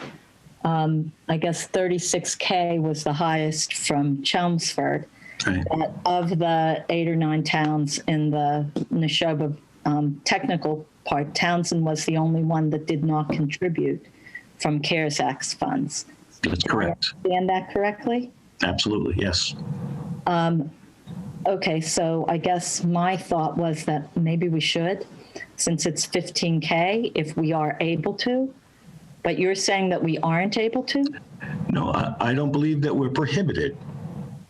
But the message that we got back clearly was that the CARES funds that the towns and cities receive are for municipal general government, public safety, public administration, public works purposes, and not for school purposes. That they had their own programs through which they were going to be getting their funding through the CARES Act.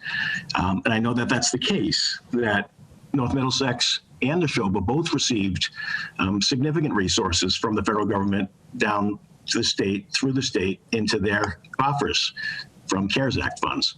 So I think it's a lovely idea if you want to do 15,000, so we're not the only one that didn't.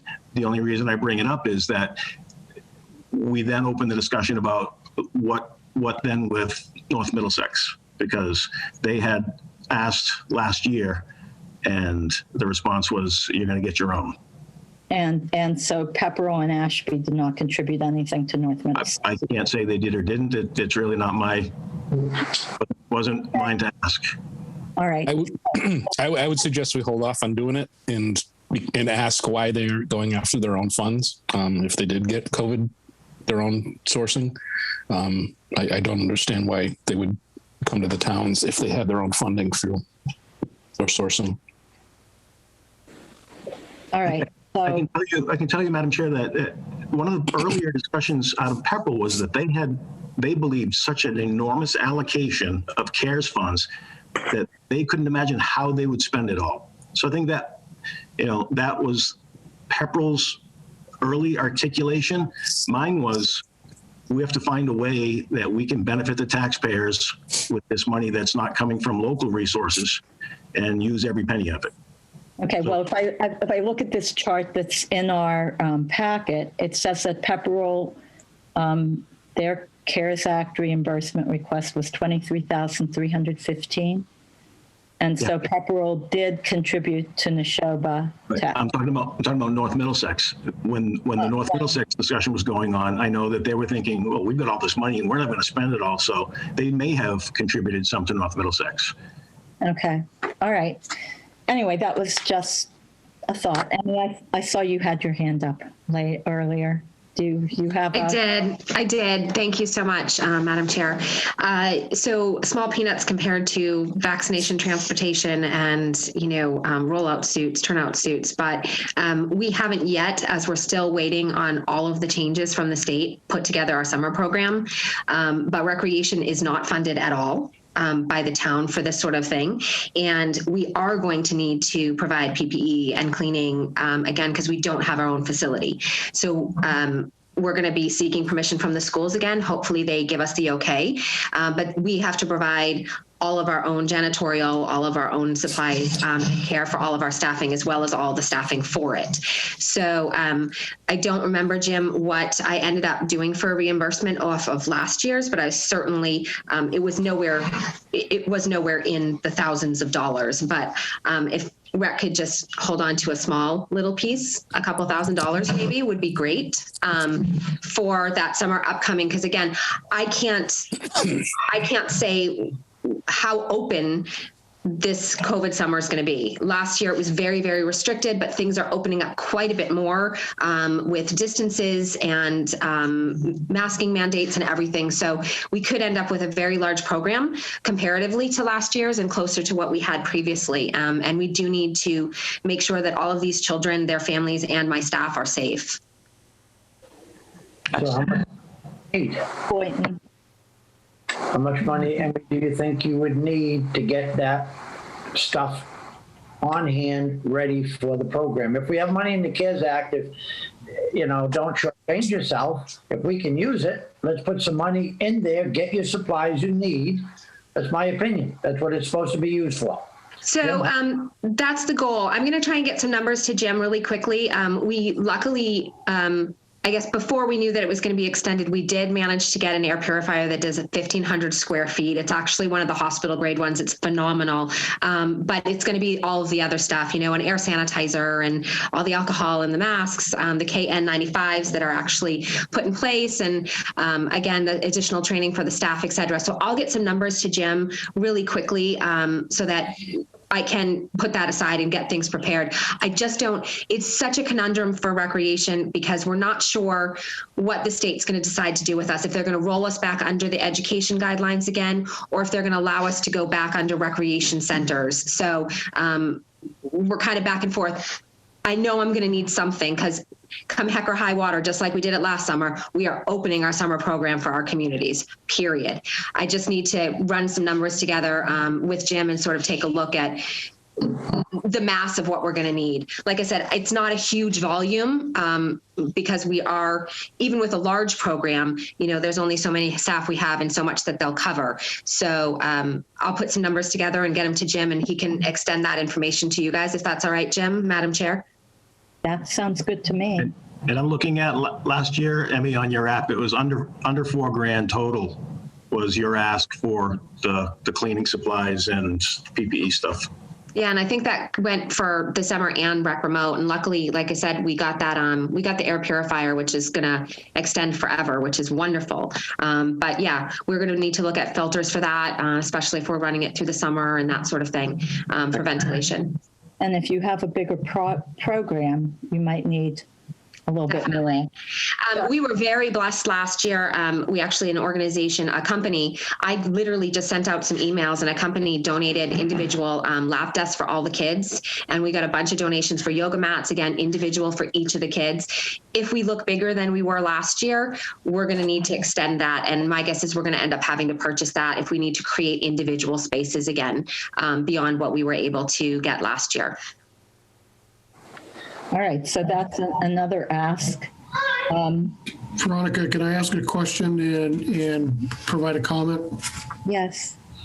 So the turnout gear is no longer a high priority. So as I said, I'm fine with that being used for other purposes. The question, I guess, is I don't know what, if anything, has changed from FEMA and what is eligible, because we do have other needs, and those being, one, if they've changed their opinion on whether lost revenue will be covered. We're on track for anywhere between $40,000 and $50,000 revenue deficit or loss compared to last year in EMS. And I also, as you guys know, am over budget currently in overtime, partly due to COVID. We're about $25,000 over in overtime. So if that would be, if that was, those were eligible, that would be money that we could put back into the budget to help us in our later discussions we're going to have tonight about budget. As of now, Chief, they are not allowed. They still haven't. We've tried a couple different ways, and it's still not allowed. The changes that FEMA has been making are pulling back more than opening up. So no. So I don't know that we ever even got approval for the turnout gear, did we? No, it was coming before the board. Yeah, that was an ask because we were reaching for whatever we could spend it on. Right. At the time we had a need, but I never got an approval from FEMA for that. Yep. All right, so do we need a vote on this, or are we just, so I guess, Jim, what I guess I'm looking for then, I'm down, housing is 70, Neshoba Tech 15, rec 5 or 6K, vaccine rollout and transportation. So we're, if we subtract 10K for each of those, we're down to about 60K left. If we can get more turnout gear, if that's approved, if it's okay with the state that we spend these funds for that, we might not be able to get 10 sets, but we can sure get maybe a couple sets anyway, to have extra in case the other grant doesn't come through. I mean, I think you'll be equal, from what I read, from what you sent, you'll be equal, Chief Boynton, after the state grant for 5K, but then you still need additional. Correct. And the other grants that doesn't come through, you still have that. So when do we have to know, Jim, what we're spending this on? Like, when do we have to tell them? The final reconciliation deadline is, I want to say March 28th is the date that comes to mind right now, but there is discussion about pushing it again. It was January, the end of January, it got moved to end of February and then end of March, and they're talking about pushing it again. There's actually some discussion, it's not very real yet, but that the stimulus or COVID relief bill that's being debated in Congress now is going to refund this same vehicle and the same formula, same places, same purposes, and put another chunk of money on the table again. So I think they're kind of keeping it all open in case that money becomes real. They don't have to reopen things. It's already existing. Okay. All right, so we don't need a vote on anything. We can. No, the one thing I just wanted to be clear is across the board of selectmen on the 15,000 for Neshoba, is that the consensus of the board to do that? And if so, should I then reach out to North Middlesex and offer them the opportunity for a dollar for dollar ask, Here's the way I see it. When we went to the Neshoba, they specifically asked for this. And they specifically said everybody but Townsend gave CARES Act money. At the budget presentation for North Middlesex, there was no discussion of this at all. So I don't know that I would go back to them and say, hey, we've got 15K here for Neshoba. We could give you 15K, especially if they're asking for a 6-figure ask, Gotcha. So that's my feeling. Joe and Wayne, what do you guys think? I don't know. Yeah. If they didn't ask for it, why give it? Why put it up? The school budget's big enough right now. What about you, Wayne? What do you think? I don't have any interest in revisiting opening that up to anybody else but us right now. Yeah. Okay, so What I think about we have, I'm sorry. What about Neshoba, Wayne? Are you good with giving Neshoba Tech? Again, I have asked the question, how come they didn't use their own sources? My understanding is they did. They've used all the sources, and if this is an opportunity for some more, then this is an opportunity for some more. It hasn't been cheap for schools to do what they've had to do, so I'm not doubting the need in any way. It just was what we were advised was that they were getting their own, that's all. And then if everybody else paid for it, then I don't have an issue. To me, it's a small ask. It's not if it were 6 figures, that would be different, but it's for a small amount, and they itemize, what they're asking from each district based on, percentage of students from each town. And it's not a huge amount of money from any one town. So I'm good with that. So we'll vote on this next month once we know more. Yep, we'll get everything filled in. So I have 70 on housing, I have 15 on Neshoba, I have 6 on rec, I have 2 10s you gave me, Veronica. Was that for transportation and for vaccine? Transportation and vaccine rollout. That's a guess. I'm not guessing that on anything except 10 sounds good. And then the balance for digitization to the extent that we can get approval? I think it was 60K. If there's approval left after that, and I'm hoping that approval for digitization is more in the 30K, but I don't know. So. Yeah, okay. And what am I basing that on? I think it's something that a discussion I had with, anyway. Excellent, okay, gotcha. And then we look at turnout gear after that. Yep. All right, what's the next thing on the agenda? Shared streets and spaces. Okay, so 4.4 and 4.6. Did we not do the 3.1 FEMA grant, or where are we with that? That was part of Chief Witten's. He was just informing the board that he put in for it. All right, awesome. And that was why he was rescinding his ask for the turnout gear. All right, sorry about that. All right, so shared streets and spaces and 4.6 Jeff Street. So I would like to share my screen here. This is, this is the grant that a group of us have been working on, stemming from that early January meeting. And this is not what I wanted to share. So let me, it's one of the things, but it's not the first one. It's this one. All right, so what we would like tonight, nope, sorry. What we would like tonight is a vote from the board in support. Okay, I hope this is it.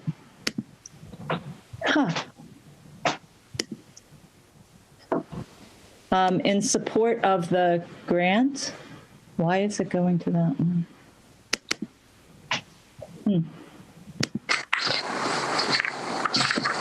All right, I'm going to go to the one that did come up just fine.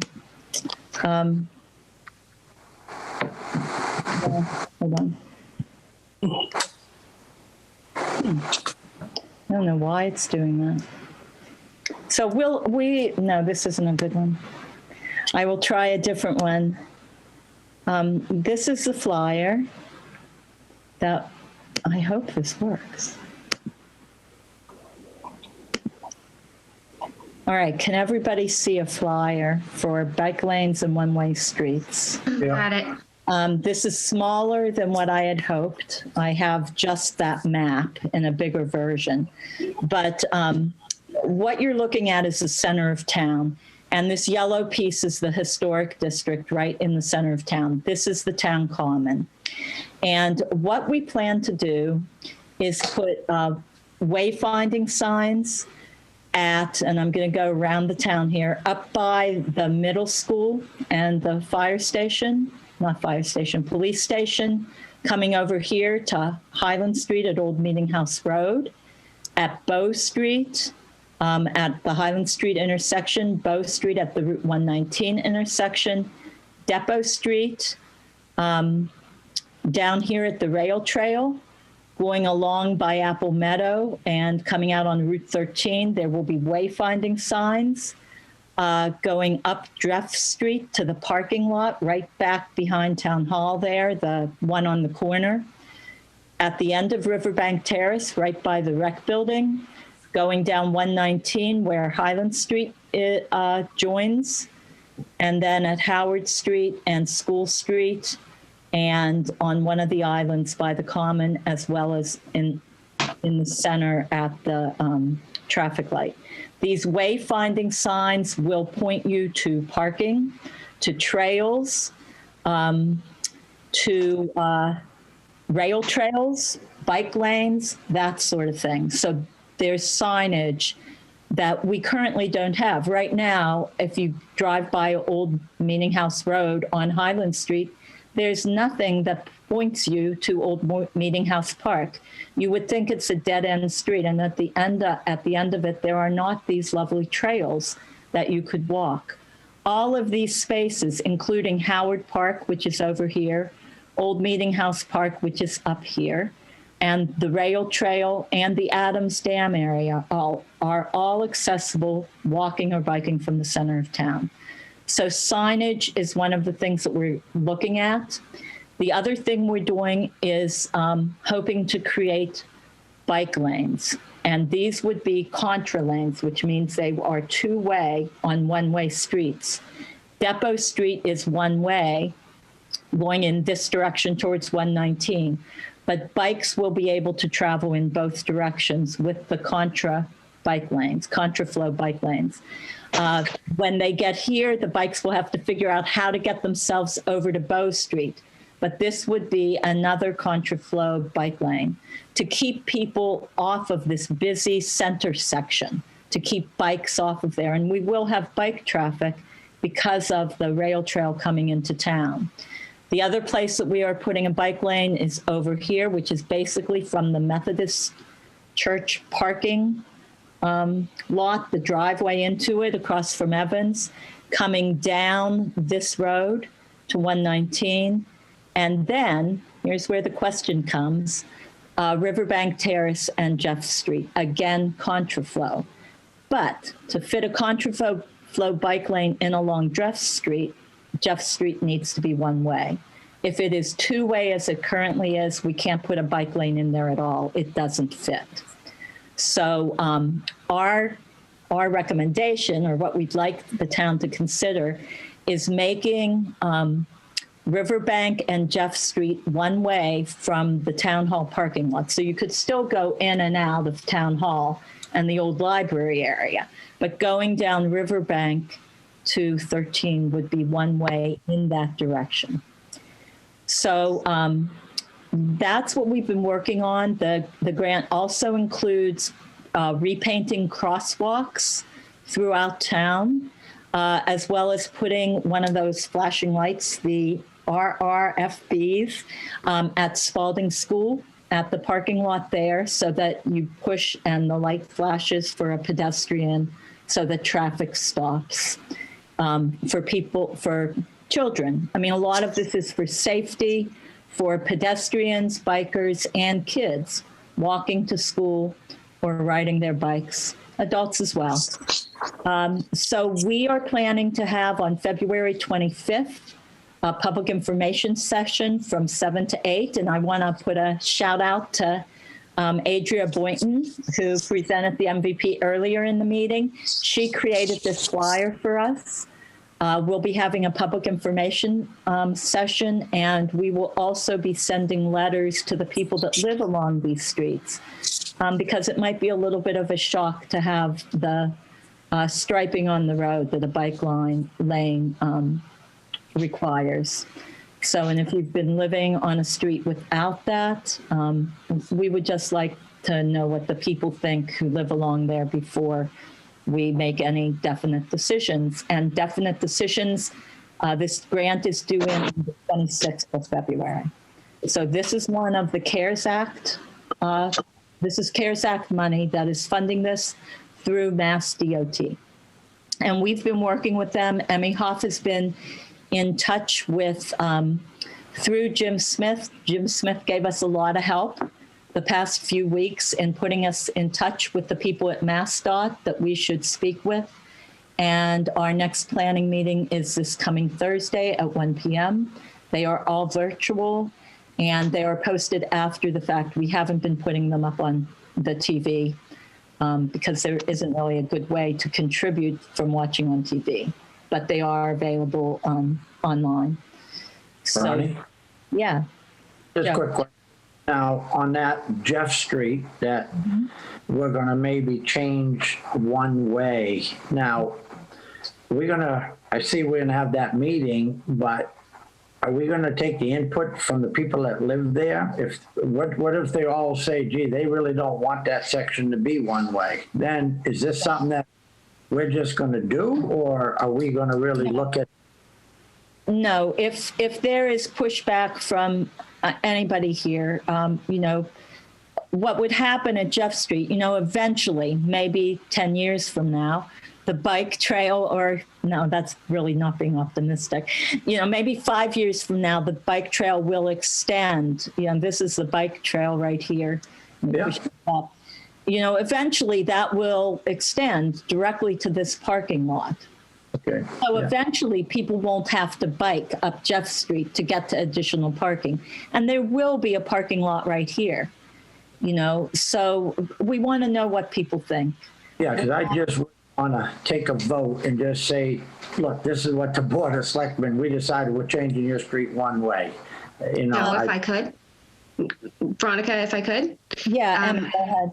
So I've been working with Emily Bruns, Jennifer Eaton, and Bonnie Fitzpatrick on the signage. And one of the big things is this Jeff Street one way because of the bike lanes and the signage at the Jeff Street parking and how we would manage that. And one of the things that with that, because it's not a matter of just painting bike lanes on that, it is a question of, can we split Jeff Street / Riverbank, because Riverbank Terrace is 119, Jeff Street is 13.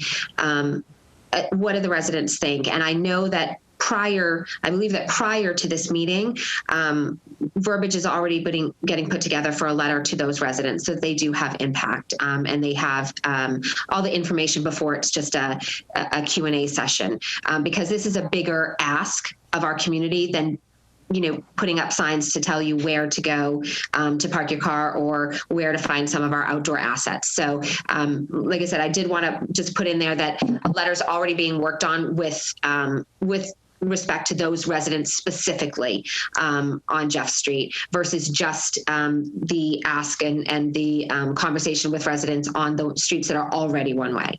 So I did want to make that designation for you, Joe, in response to that. And for the people on the streets that are already one way, it's a consideration of the paint that goes on the road. You have to think about that as well, because that the look of the road is different when you have the paint on it. So that's why this is a public information session, and it's specifically to talk about these. We can still put the grant in for all the signage and for painting the crosswalk and all of that, but this is really the big question. Is this something that people want or not want? So from a safety perspective, we think it's a good idea, but we will still have bike route signs It's just that if you're a biker and you're on a one-way street, you have to go in the direction of the traffic. You can't really go against the traffic. And that's why contraflow on both of these, on all of these, all the 4 that we have here. Another bike route will be School Street and Water Street, but it's a 2-way street, and we would have to have a bike lane on either side to stay with the flow of traffic, and the road just isn't wide enough to support that. So we will have a bike route sign, for Water Street, and depending, we have to get approval from the Historic Commission for any signs that are within the yellow part. And so if we have alternatives for where we will move signs if we can't put things within the yellow part. So we have contingencies here, but we wanted to have this public meeting for exactly your concern, Joe, the bike lanes and the one-way streets. We don't just want to say, oh, we're doing this. We'd love to, but we can't. It wouldn't be right, So that there will be a public information session. Okay. Any other questions on this? Madam Chair, Adria just chatted in the chat that the text looks different than it does when you print it, so she'll make sure that she has a PDF by the time you try to do this again. Yeah, okay.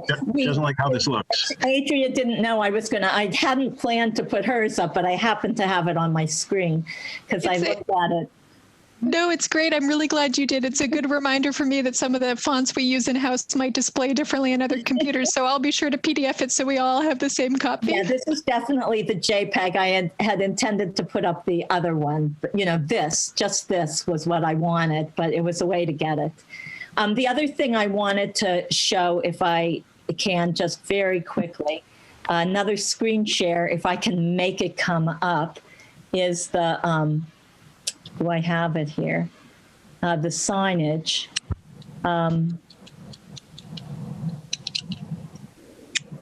Wayfinding signs by location. Oh, it keeps coming up crosswalks.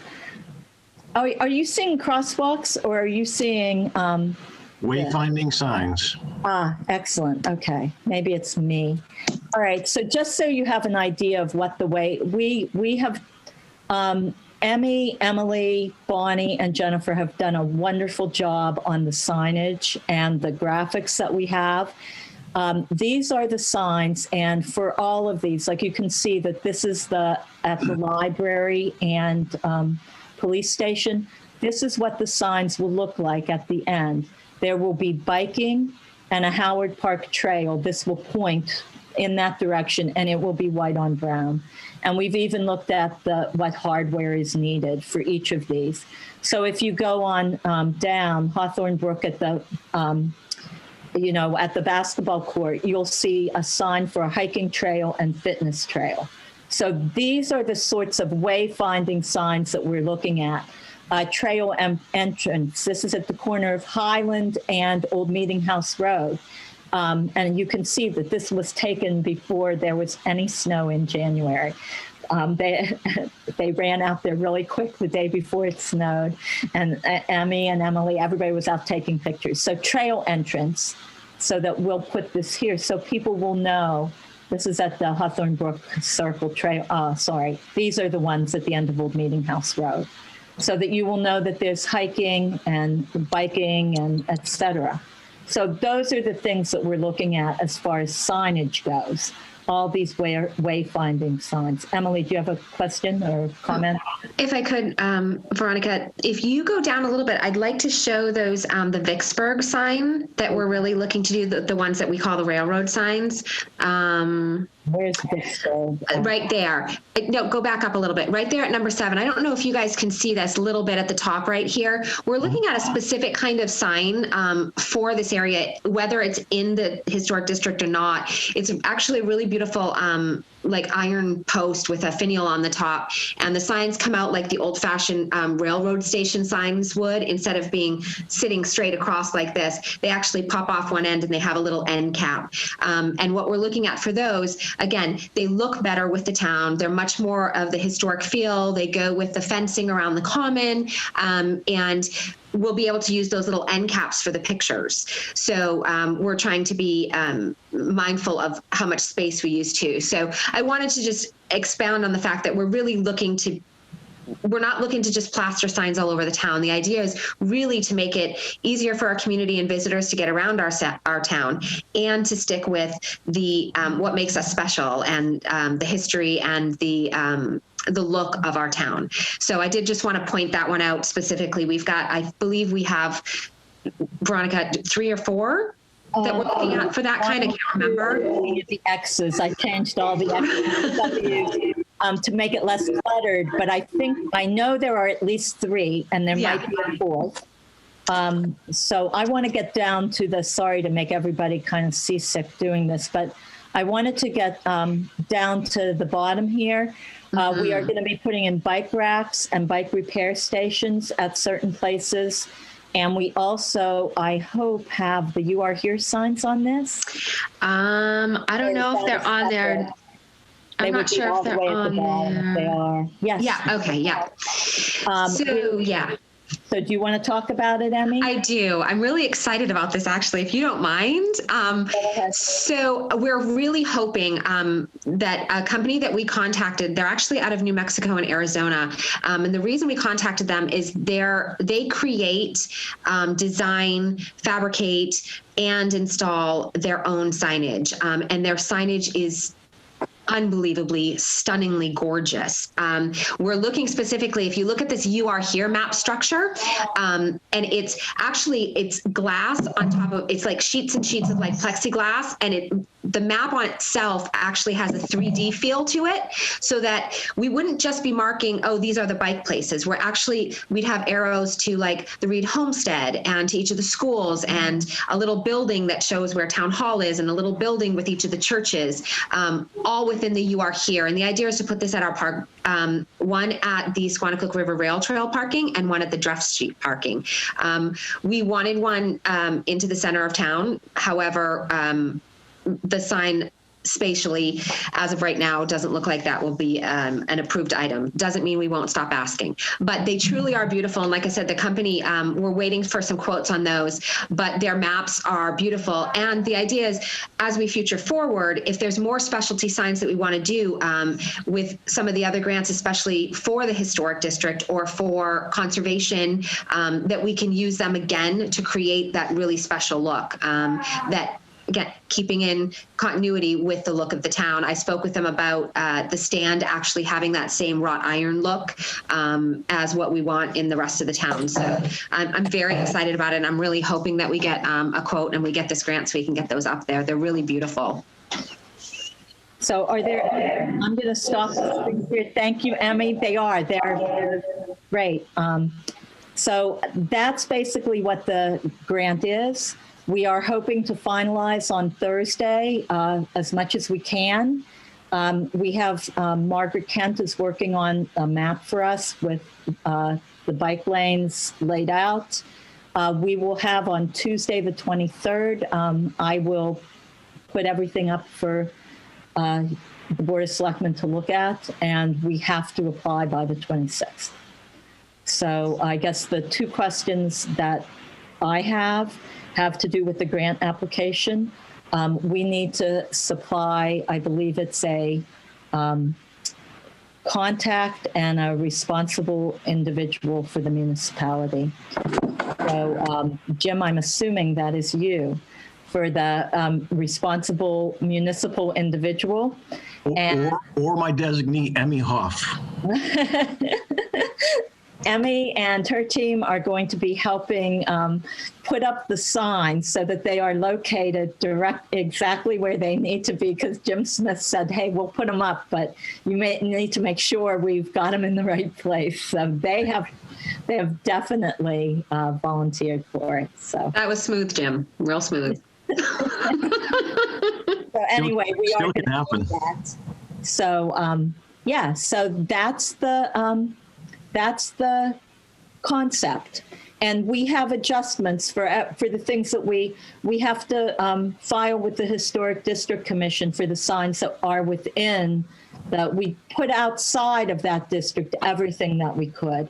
But there are some that it would be nice to have them placed within the district, like on the island at the end of School Street, between Evans and the Catholic Church. It would be nice to have signs there. Right now, we have a post with no signs on it at all. So it would be nice to have some signs there. But if we can't, we can't, and we move them where we can. But we are asking. So that's it. Any other questions?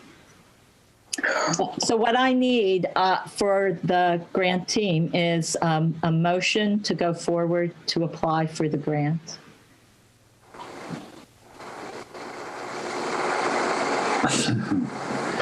For the CDBG grant? No. The Shared Streets and Spaces grant. All right, shared streets.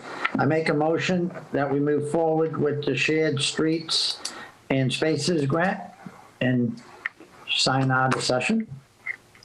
I guess apply out of session. There's really no signature required. I'll second, but I have a question. Yeah. So if we apply and we get it and the abutters don't want a one-way street, does that change the grant? We should know the reaction that we get by the 25th. We have to put into the grant for the paint, but it doesn't mean that we have to put the paint down.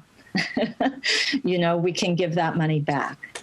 So if you don't, anything that the grant is awarded March 26th, anything that we don't implement, which means we will not be purchasing, the money goes back to the state because we only have until May 31st to put everything in place. So everything that we do has to be done by then. So if they don't, it's paint, Wayne, I guess is what I'm saying. It's not the paint necessarily, it's the changing the one way. I, for one, would not really be interested in having my street turned to a one-way street. So you mean Jeff Street? Yeah, if the residents don't want it one way, then we just won't put a bike lane there. And the other consideration I would throw out there is police, fire, and EMS consideration too, because that will affect. Mm-hmm. So I would ask you look for their input as well. Yeah, I have talked to Chief Sartell about this. I don't think I've talked to Chief Boynton. So, yeah. Thank you. Okay, that's all. So do we have a vote? Yeah. You have to say your name, Joe, because we're virtual. Open meeting law. We're learning. So Josie, yes. Wayne? Wayne Miller, yes. Veronica Kell, yes. All right, thank you very much. We appreciate it. Next thing is One Stop for grants. I guess that, Jim, I guess for me, the state has come up with this new way of applying for grants. They just rolled this out at the end of January. And it is where community One Step for grants. The community puts in you fill out a form, and the website was in our packet. There's someone to be admitted. And so the applicant, the town applies, and then you put in for, you have to rank your asks, your grant asks into the most important 1, 2, 3, 4, 5. And then the state looks at it and says, oh, they're asking for this. It will go to that grant. They're asking for this. It should go to that grant. This is separate from Shared Streets and Spaces, which is a whole separate, and mass trails, whole separate. But who knows, maybe at some point anything like that will be brought in. So I would like to see the town, this really requires the town to look at things and figure out what grants we want. It's a whole new way of looking at what we've been doing instead of everyone going off separately and saying, I'm going to try this or I'm going to try that, try for that. Madam Chair, at the department head meeting last week, we did discuss this, and I left it with folks that we would be looking to have a work session to have everybody, I think I heard Wayne say another work session. We'll make it after April to have everybody around the table so we have everybody's goals, and it can be something that falls out of the goal setting process as well. So if the Board of Selectmen have these global goals that drop down to the department level to be carried out, and we know that they require certain grant funding, we can then have this application be the interface between our town goals with the state's money. So the way it was left with everybody in the room is that we would have that get together sometime in the next couple of months to make certain that we're all on the same page going forward. Because I think you had the example already last week where the water superintendent applied for something entirely within his purview to do, and it bumped up against another category that we had already been in for. So right. He did the right thing. Yeah. He put it into the community one stop, and it got shifted where it was the process, and it was the right process. But we need to go in together and look at all this. So I would like a workshop on how this works. And wouldn't it be great to have like room 2 at Town Hall where we had whiteboards all around? Here are our documents, here are the dates, here are the things that we as a town are trying to accomplish and to prioritize, and where the planning board could go in and say, oh, look, let me add this here. And it's kind of a paper pencil thing. You could probably come up with a way to do it virtually aware as well, or recreation could go in and say, we would really like this. Right. And then we could weigh it all together. And, it's also going to link, we would hope, with the master plan. So, and the open space and recreation. So all of this is happening at the same time, which is really good. And so anyway, I think it would be great to have a workshop on this and to figure out when we're going to sit and talk about it. So there are consultants out there in the world that specialize in this type of stuff. There are a couple that come to mind immediately that were doing this on their own. Basically, they used to work for the state for a number of these grant departments, and they were creating their own funnels. So it might be something to even consider having an outside presenter come in and show us how to maximize our applications and our submittals. So just something to think about. All right. Sounds good. So that's just an out there idea for futures. But that brings us, I'm going to skip 4.7, come back to it. I want to go to 4.8, which is the Disability Commission.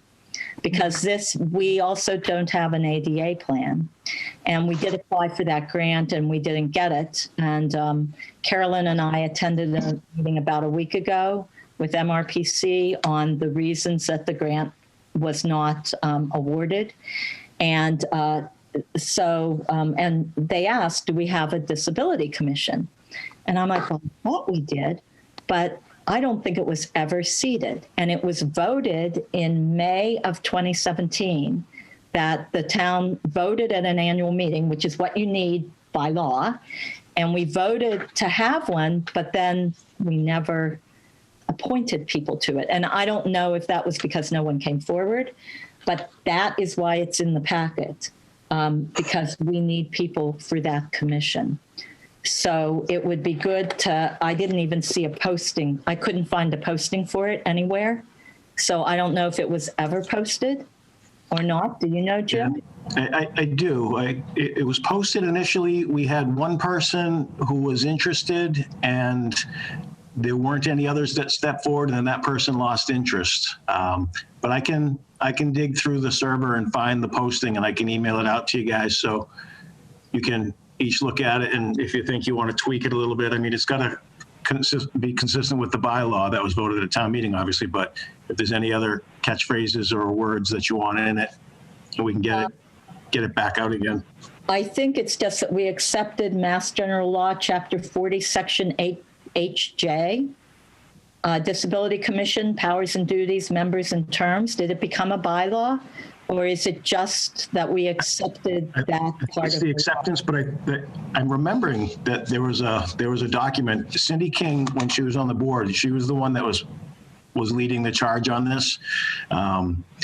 So I can just go back in time in the files and find out exactly where it was, what the status was when it stopped, and dust it off. Okay. All right. Because it would be to our advantage to have this commission seated. So, okay, great. So you'll take care of that. Yep. Okay. All right, back to 4.7, CDBG. We still aren't to budget.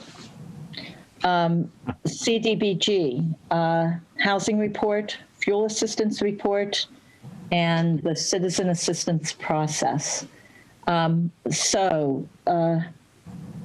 Housing report. I guess what I was looking for there, Jim, we didn't have anything in our packet on that, correct? No.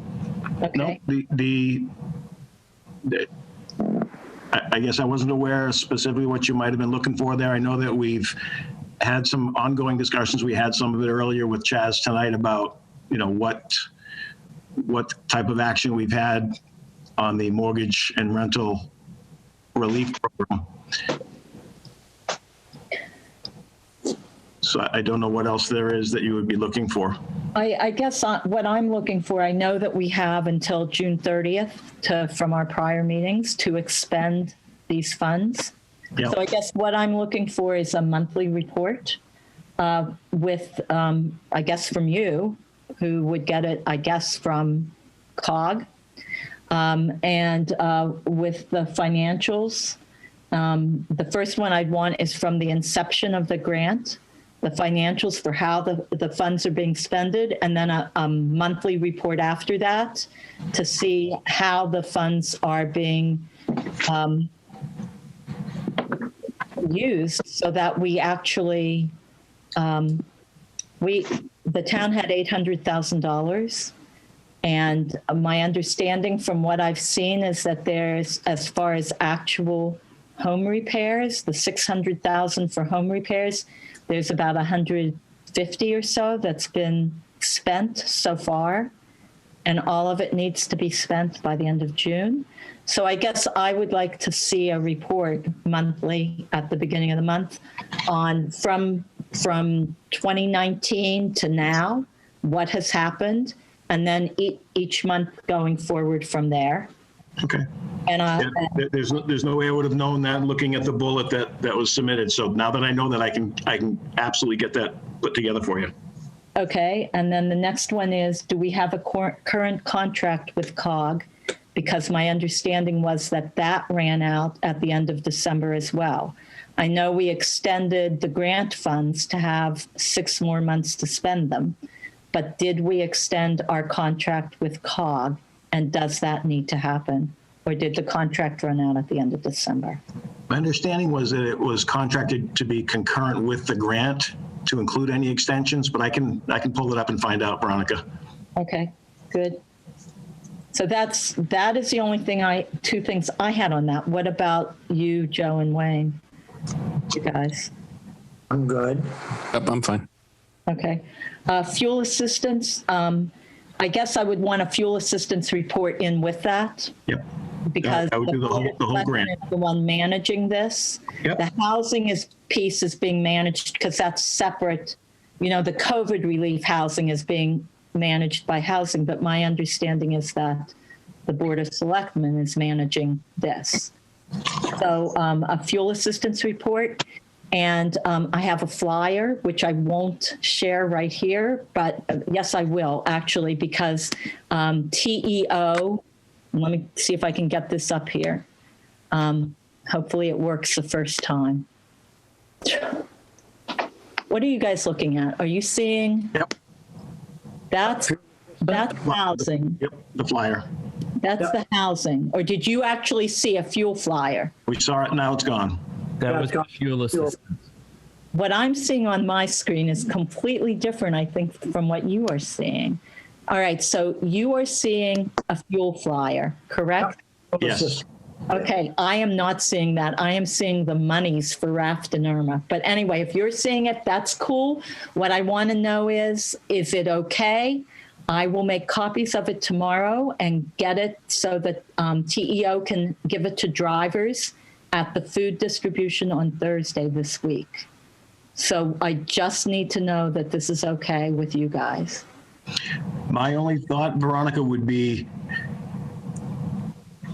is maybe having to lose some of the words in the middle block of white and have a very small grid that shows the income amounts, because it says you have to be income eligible, but without knowing what that is, you might have people calling and getting, caught up in the queue down there waiting to hear back, and then that's taking time of the people that are trying to process it on the other end, whereas they can self-screen if we give them just kind of that, almost like the same block that was on the Irma flyer that Chaz and you had pulled up earlier, that just kind of shows what that income cutoff is to be eligible. Okay, so here's a thought. How about if I print it one side with the fuel and I printed the other side with the Irma stuff? Well, I think people might not know that the same, unless you're going to put the grid on the same, I'll see what I can do. Yeah, I mean, I don't know how you built that. I was just looking at it, but. I think it's a JPEG. I'm not sure. Okay, all right. So I will see what I can do about getting income on there. I think in the blue box even, if you're handing that out as a flyer, people are not likely to click on that flyer because it's not going to be any good to them, and they probably won't type that whole URL number in. So maybe that space right there having just kind of the income. Okay. No, just my thought. All right. So get the income levels on somehow. Yep. All right. Looks good. Do we need a vote for that, or can I just get that out to TEO? Perfect. Okay. All right. And as far as the citizen assistance process goes, that flow chart, Jim, if you want to take what I created at the last meeting, make it fancy, meaning not hand-drawn, and just put the phone number. For fuel assistance, I think I had CDBG there. Take that out and put the phone number in. Gotcha. And I think Wayne at the last meeting talked about his wizardry with Visio. And I think he was saying that he'd be able to make it pretty, but I'd be happy to sit with him and do that because I'm sure he's better at it. You there, Wayne? He's muted. Muted. Sorry, I don't have Visio on my home computer anymore. I got no one. Forgot. Okay. I have it right here. I have it here. All right, I'll help you. Okay, thanks. The hand-drawn one works. So we might have to go with that one. All right. That's all I had for this, I believe. So a report next month on fuel and housing. So we know that that is moving along. Yep. All right. Moving down to the work session, budget. All right. Very brief overview. The version of the budget book that you should have each received earlier today after my last go round with the fire chief, police chief, and highway superintendent should be titled version 13. And in short, what's changed since last time is on the revenue side, we've gone with the governor's numbers. We have reduced local receipts by a projected 5%. Which is on top of the reduction of 5% in this current year. We have reduced the amount of revenue contemplated being used from the ambulance receipts fund The chief in his budget memo packet, you probably saw, had made a recommendation that instead of 475, we bring that down to 430. So the version that I sent out earlier today has that. I did tell him that I have that cell still highlighted, which means in my mind, there still could be a need to revisit and have a discussion about that over the next several years. The Recreation Commission revolving fund used to fund a portion of the budget, $40,000. They have nearly depleted their funds. So that revenue source is no longer shown in the budget when you look at the revenue tab. And the line that we used to have PEG access funding when we were carrying PEG access function is also zeroed out in the 22 budget going forward. So when you take those revenue adjustments and look at what we've now seen in terms of changes on the expense side, specifically we have the Middlesex County retirement assessment is a real hard number now. So that's plugged in. I have it up on the screen, so give me just a moment and I'll actually be able to go over it with a little bit more specificity.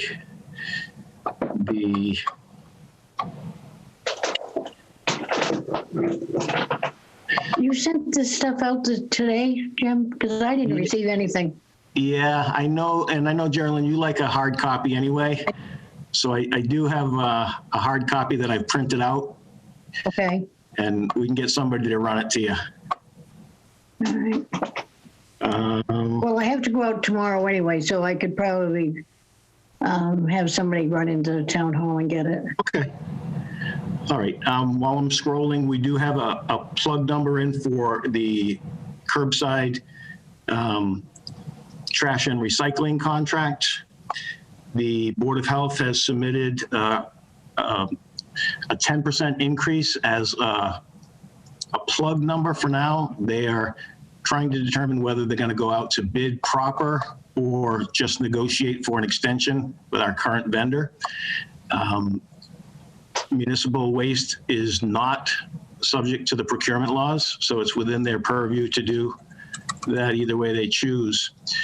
All right, so our assessment for regional retirement has gone up by about 50,000. On health insurance, you voted to authorize the JPA at the last meeting contingent upon town council's level of comfort with the Chapter 32B, Section 12, which is a local option section of the law that allows you to do joint purchase agreements. What he has come back with is that the majority of joint purchase agreements that exist out in the Commonwealth are with towns that have not adopted that section of the law. That section of the law, instead of saying that it's local option to adopt this section, it curiously says this chapter.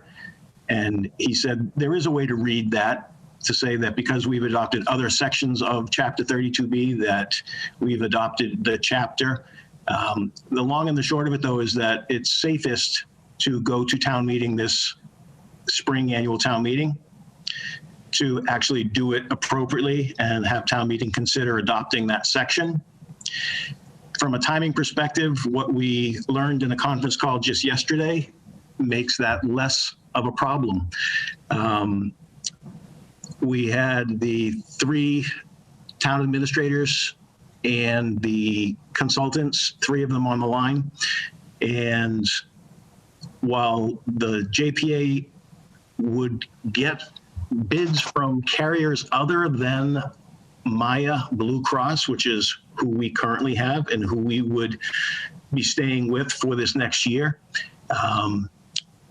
the other carriers would bid. They want to bid. They forecasted negative numbers. Maya has decided to draw a line in the sand with the 3 communities and say that they would bid, but they would treat the JPA, even though the 3 of us are currently all Maya members, they would treat the JPA as a new client. And as a new client, you don't get the same benefit of what they're doing this coming year, which is a 1-month premium holiday, which translates into about an 8% reduction in our premium. So if we proceed with the JPA, presume that the legal issue of Chapter 32B, Section 12 is not an issue. If we proceed with the JPA right now and put the bid out, we will end up with bids that don't include staying with Maya Blue Cross, which is a non-starter for us. We have made that clear to our employees that for year one, at a minimum, we would be staying status quo. So Maya, our consultants have never seen this before with Maya. They've never seen them take this type of, I say it's just an aggressive business move. They were feeling that it was a little bit more colorful choice of phrases than that. But we are not going to be able to go forward with the JPA because we would not get an option that would allow us to do what we promised the employees we would do. So what does that mean? That means that we are a Maya customer. Our rate that came in today for Maya is a projected 6.8% increase. But then when you take the 1-month premium holiday, we come down to just slightly below zero. So we get into a slight negative, or basically status quo from this year. Yeah. The danger in the gimmick of a 1-month premium holiday is there's no guarantee that next year there's going to be that 1-month holiday again. So while it assists us in this year's budget, the rate goes up by 6.8%. And then next year, if we're looking at 12 months of that new rate, plus whatever our increase is, it's a pretty big hit. So go ahead, Veronica. But what about if we do the JPA next year?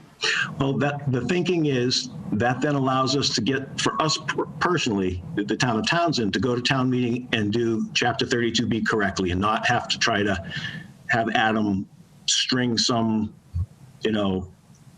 some squinty-eyed way of making it look like it's okay.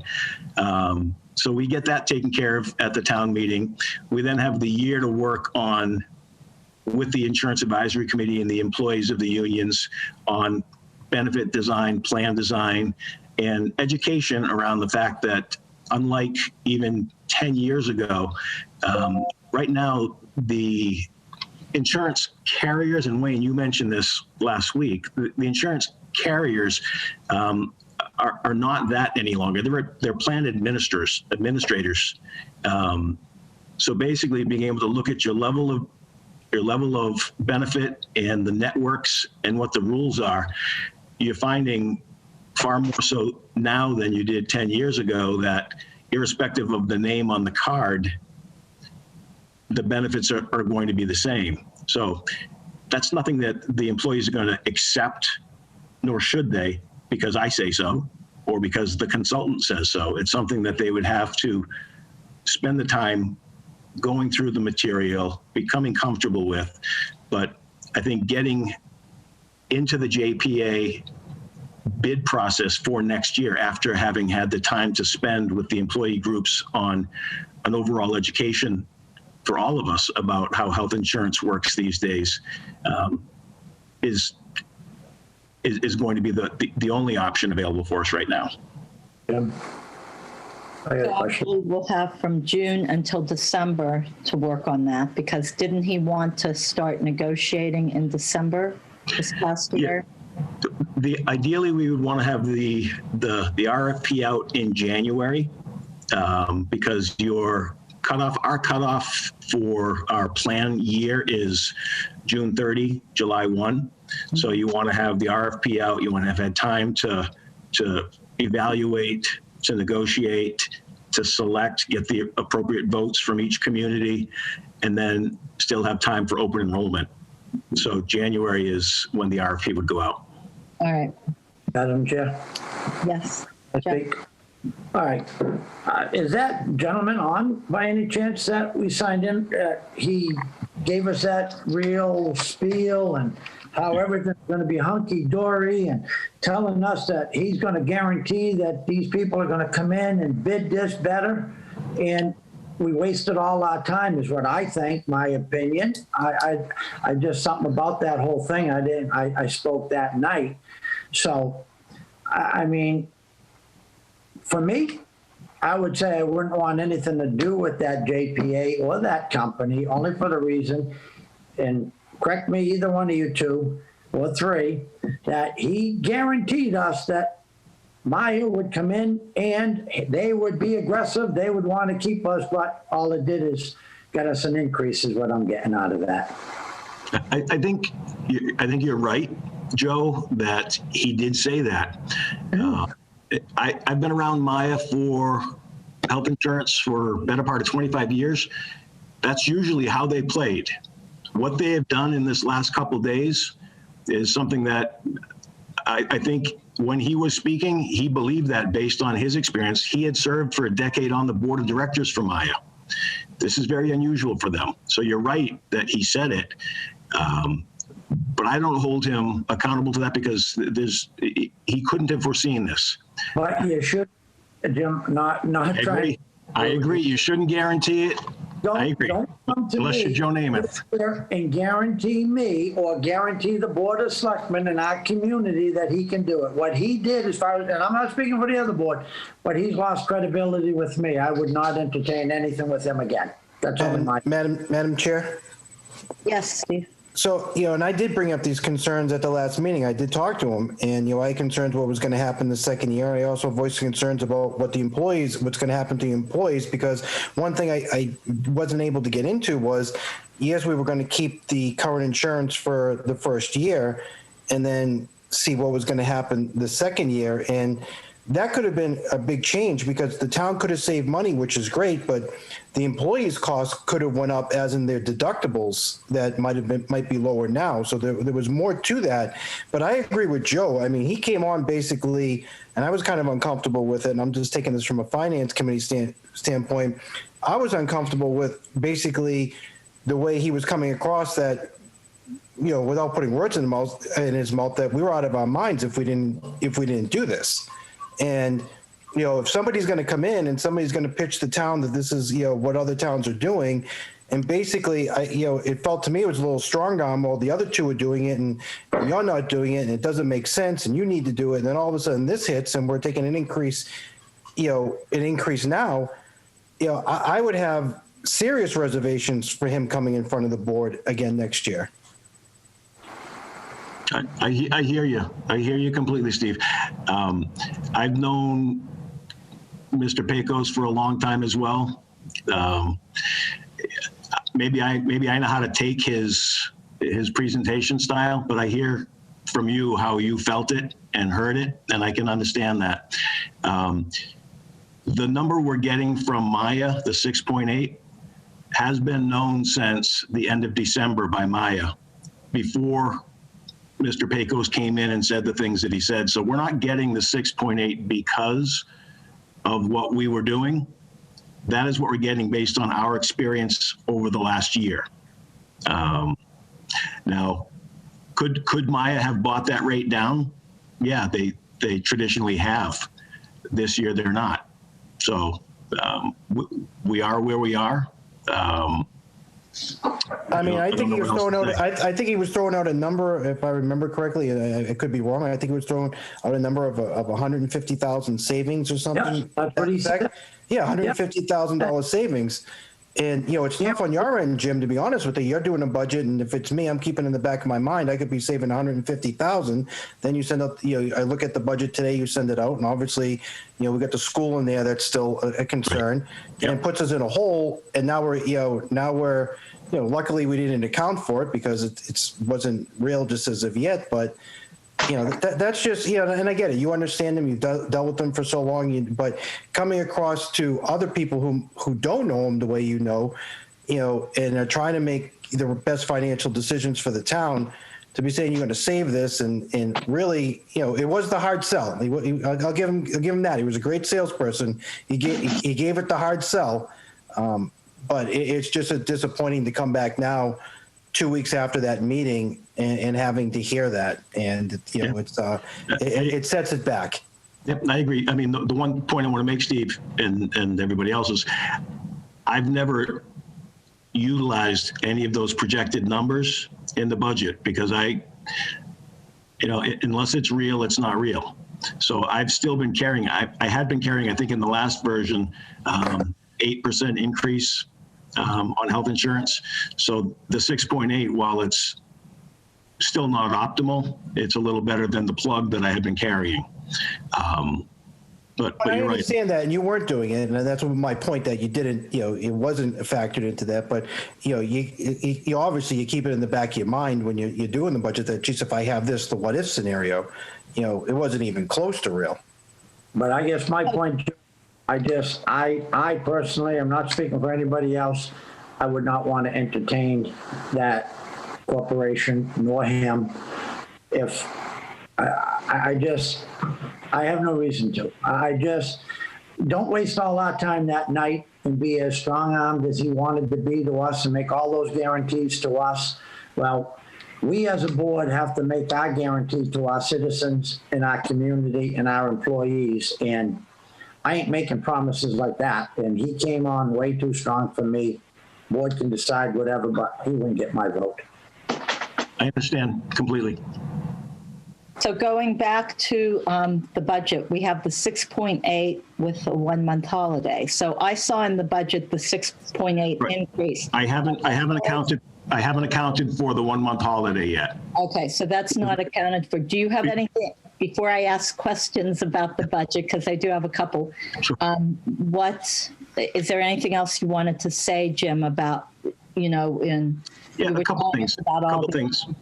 Couple general things first. So on the last thing on the health insurance is I have not accounted for the 1 month holiday, and I won't unless we get really down to brass tacks at the end and the wants of the board in terms of what needs to be in the budget to satisfy you against the revenues really squeeze me, because I want to be clear. It's lovely to get the 1 month off, but that's only this year. Next year, we'd have that 1 month coming back on board at the 6.8% higher rate, and then whatever our rate is next year built on top of that. So it's not an optimal thing to utilize right now. But I have the cell highlighted on my version 14 on my screen. So the other things, the Collins Center, you'll note in the line items in the FY22 detailed budget that Collins Center is worked in with a couple of exceptions. The police patrol and sergeant line, you'll note in the version that went out today that, that there's a note, something to the effect of union consideration. So that's something that I wanted to be clear, because Collins was written next to everything else.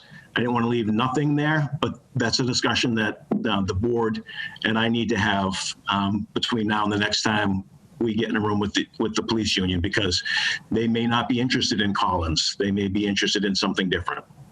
So that's as much as I can say on that one. Beyond that, I'm sorry. Go ahead. Beyond that, I think those are kind of the general high points I put in the email. We do have the fire chief, the police chief, and the highway super still hanging on to kind of give the 10,000 foot view of their budgets. What you'll hear from them is that, God bless Chief Boynton. He does 75 pages of narrative and graphics and all this stuff. But he gave exactly what we wanted. We wanted a cut budget, a wish budget, and the level fund bottom line. And his level fund bottom line is the one that's baked into this version 13. The level fund, as much as could be done, is what's baked into the police department budget. and highway comes in a little bit less than level funded for reasons that we can talk about when we get to that budget specifically. So fire away. I guess Joe, go ahead. Yeah, I just got a couple of questions I would like to ask you, Jim, first of all, on the budget, the fire department. So I read Chief Boynton's memo. He wants to maybe do an increase and all that. But I really have a hard time figuring out this whole $470,000 that we're taking out of the ambulance and reserve account. So I can remember the day Mr. Shepherd was on the floor of Town Hall at a town meeting, I should say, and he graciously, we took a vote that he was going to take, I think at that time, probably 30 years ago, he was going to give back to the town maybe $110,000 from the ambulance reserve account and going to give it back into the general fund. I was always under the impression that that ambulance reserve account, that money was there for the EMTs, the fire department, and the ambulance to take enough money, keep enough money in that account to take, if they ever needed to buy an ambulance or if they ever needed, it was to maintain that program.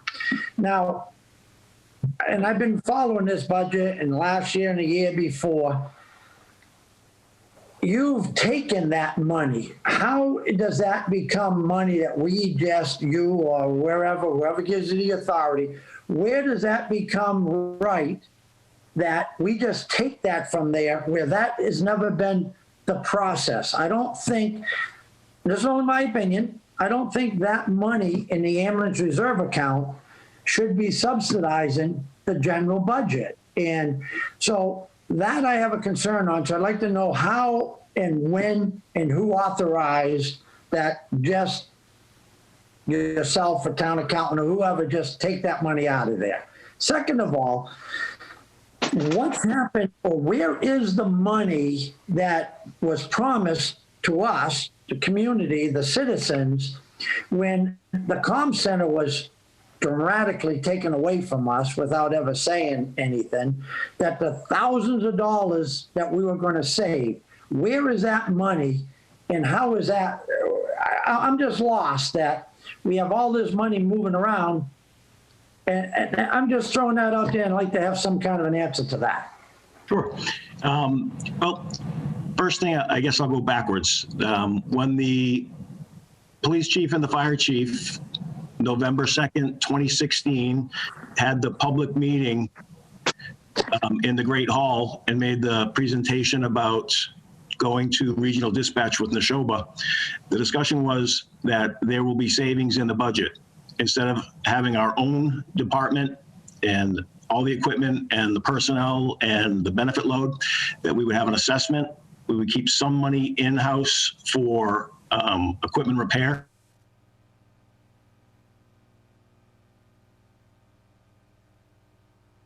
Detail. We have in that line item assessment to Neshoba, which is about 200,000, and another couple of 30 or 40 grand for in-town expenses we have for communication.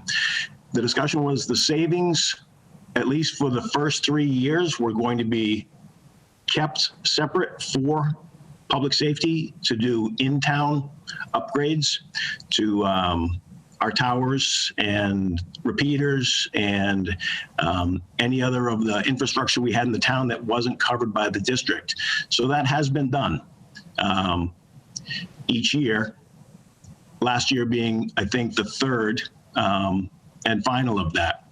So in terms of where's the savings went initially to those three things. And now to the extent that there's savings, it's part of the general fund.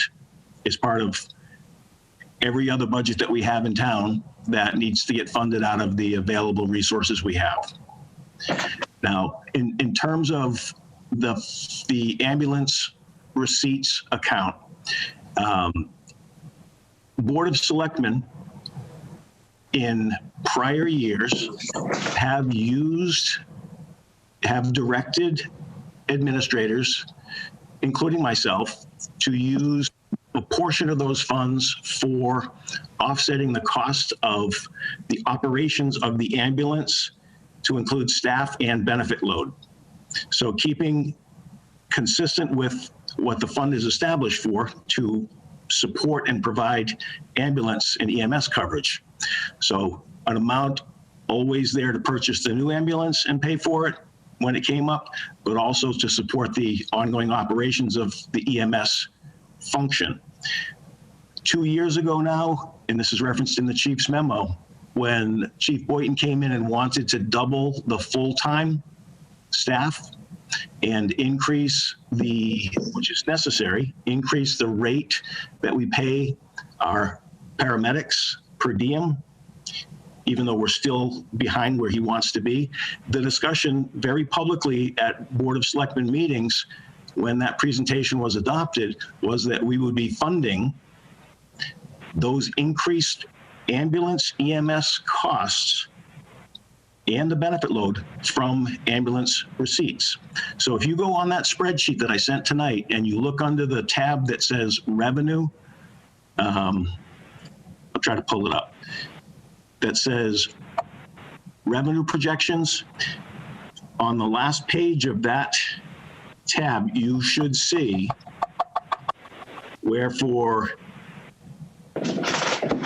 each of the last, it looks like 6. So it looks like the year before I got here was the first time, I think $300,000 was used as a revenue source.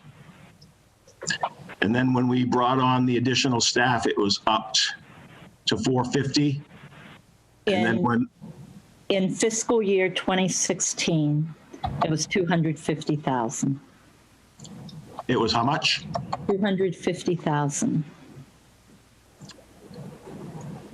Which year, Veronica?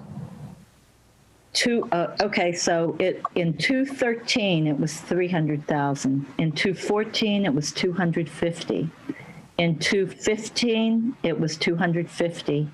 In 2016 it was 250. That was adopted 5/5/2015.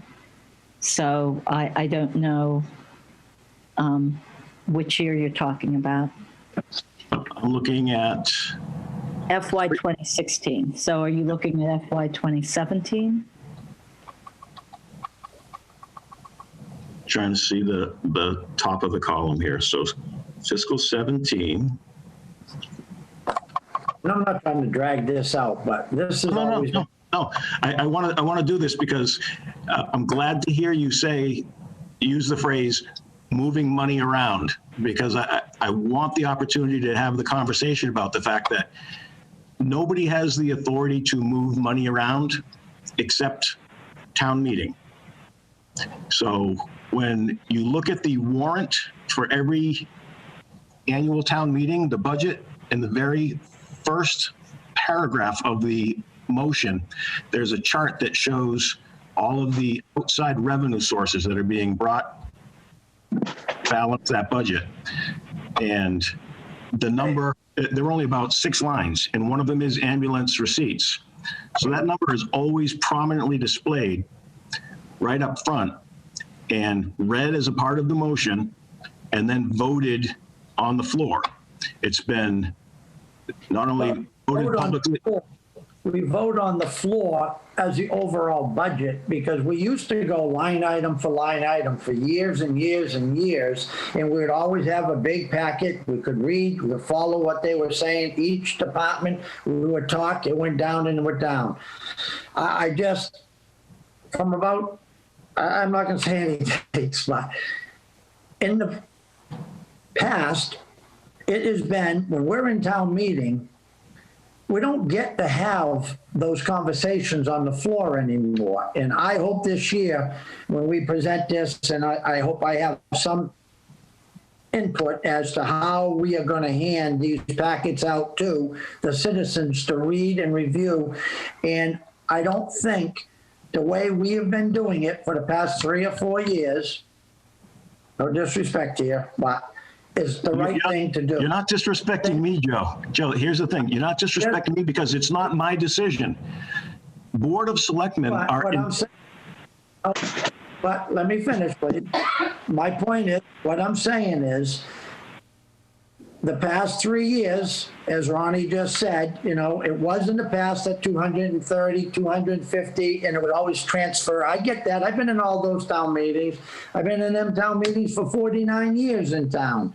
And now that money's coming out of different budgets. And I haven't dug in deep enough. I'm new at this, but I'm going to try to figure it out. But we're at $470,000 coming out of the ambulance reserve fund. I would only think, and Chief, you can correct me at any point, if we keep going at that rate, that account's going to be in the deficit in the very near future. Is that correct? That's to you, Chief. No, that's what I said. That's what I said a moment ago, Joe, is that the chief's memo says that if we continue at 475, we're going to run into trouble over the next 2 years. So he recommends 430. What I said moments ago, Joe, is that if you look at that chart, I have 430 plugged in there. That's what the chief said in his memo. That's what I've put in. The whole concept of money being shifted around, though, Joe, here's the magic of the fact that you're on the Board of Selectmen now. It's your decision how this gets presented. If you as a board vote that you want to put line by line by line and have the budget be its own night of town meeting, God bless you. This is your call. So when you say no disrespect to me, I want to get right back at you and say, you're not disrespecting me because it's not my decision. What I have done has been at the direction of each of the boards I have served for. This board today, if you say you want it done in pink paper with lilies on it, then that's what we're going to do. It's your decision. I get that. Talk about the pink paper with lilies. What I would like to see is an itemization of what that 430 actually pays for. Because I think addressing what Joe just said and looking at, and I did look back the whole numbers, the number I don't have is 2017, but going backwards from today, 475, 475, 475, 450. I'm missing 1 year, but I happen to have all the years of annual reports here. I regret throwing out 20 years of them last December. I never would have had I known that I was running for selectman. But what I will say is that what I would like to see is an itemization, because it becomes, it starts to look like, okay, so we need this much money in the budget. Where does the money come in from town? Well, it comes in from water enterprise, it comes in from ambulance receipts, and it comes in from excise taxes and property taxes.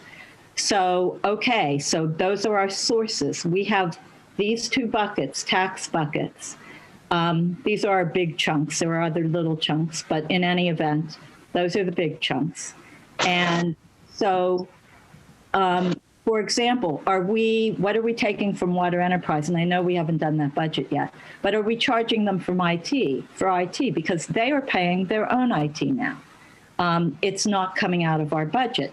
You said that PEG Access zeroed out, but however, those services that PEG Access provided went with PEG Access. So PEG Access zeroing out, in my brain, means that, well, that's fine, because what PEG Access paid for went with TCAM. So I guess what I'm looking for is, are we doing the budgeting and then saying, okay, we need this much more money. Ha, there's water enterprise and there is ambulance receipts. We are going to take that. How much do you need to run your department? That much. We take everything else. And if we do that, because I also remember Mr. Shepherd on the floor at the high school, that's where that town meeting was, doing exactly what Mr. Schenk just said. And the idea was to always be able to fund our emergency services with that. And we are coming perilously close to not being able to do that. And so I would like the pink paper and lilies to have an itemization of what that 430,000 now actually is buying us. What percentage is for those full-time people's stuff, and how come we haven't absorbed them into us. Of course, we haven't also given our staff raises, and we want to be able to do that. That is a priority. You know why? You know the answer, because the school, without anybody batting an eye, we've gone up each year over the last 5 years by more than we raise in new revenue. So that's why we have absorbed it. That's why people haven't had raises. I know that. I also know that I've lived in town a long time, not as long as Joe, and I've paid to build a school that we no longer really use as a school building. My kids went to school at Quantico. You know, I have never denied an override, and that includes the high school, the new high school that we have. And that was a big hit. So I think we just need to take a look at what are the essentials, find money other places for things that make the town a nice town to live in, but to keep ambulance receipts a little more sacred. I also have, as you know, Jim, a concern about capital planning. I think our capital budget is in very sad shape. And I know, because I was on capital last year, that a lot of those savings to do the towers fell into capital. And I guess as a resident, I didn't think that that's where the savings from the comm center was going to go. Maybe it's where it should have gone. I also think that, you know, things like walkie-talkies and all, which needed done, I'm not saying it didn't, but that all went into capital. So I think the highway and cemetery have been a little shortchanged because capital hasn't been fully funded. So I'm afraid that we are heading for a financial crisis, and I would like a way to see that we don't go that way. So I'm encouraged to see that the 430 is what's coming out instead of the 475, because I can't believe that 3 full-time employees cost us $200,000. In a easily very simplistic easily way of looking at it, but it's hard to believe that, you know, that was how it worked. So anyway, that's what I have to say. So I would like itemization, and if we, the Board of Selectmen, can request that, absolutely. I would like to see, here is the cost for the town clerk. And this is the percentage that it goes to every department. Because now you're saying something I don't understand. So okay. If you were looking for the itemization, then let's go with website design. Everybody uses the website. So if they're paying for town, you know, who pays for the website? Are they being charged for it? What's the water department being charged for? Have they hired full-time people? You know, maybe I'm not making any sense, but I want to know. No, I think you just may have a fundamental misunderstanding because you've never done this before, Veronica. But when you say things like we build a budget and then we look around to see whose money we can take to balance it. If I didn't have thick skin on my back from all of my years doing this, I might be insulted by that. But I'm not. I'll tell you, there'll be people in this building tomorrow when they hear this, when they listen to it, that'll be very insulted by that, because that sounds so unprofessional to think that we would build a budget by saying, this is what we want. Now let's go see who we can pick their pocket. Because that's what you said. I don't think that's what I said. Listen to it again. You did. I asked for an itemization of the 475,000. I understand. Just listen to it again, because it sounded very much like what I just said to you. So, but having said that, this is your first time going through it, so it's going to be great. I look forward to it. Joe, yours as well. Wayne, you're still sitting here somewhere. You've gone through this now a couple of times. Have you ever experienced us saying, this is the budget, now let's go find whose money we can take to balance it? No, and let me explain my last 2 years of doing this, and Steve and Geraldine can chime in on this.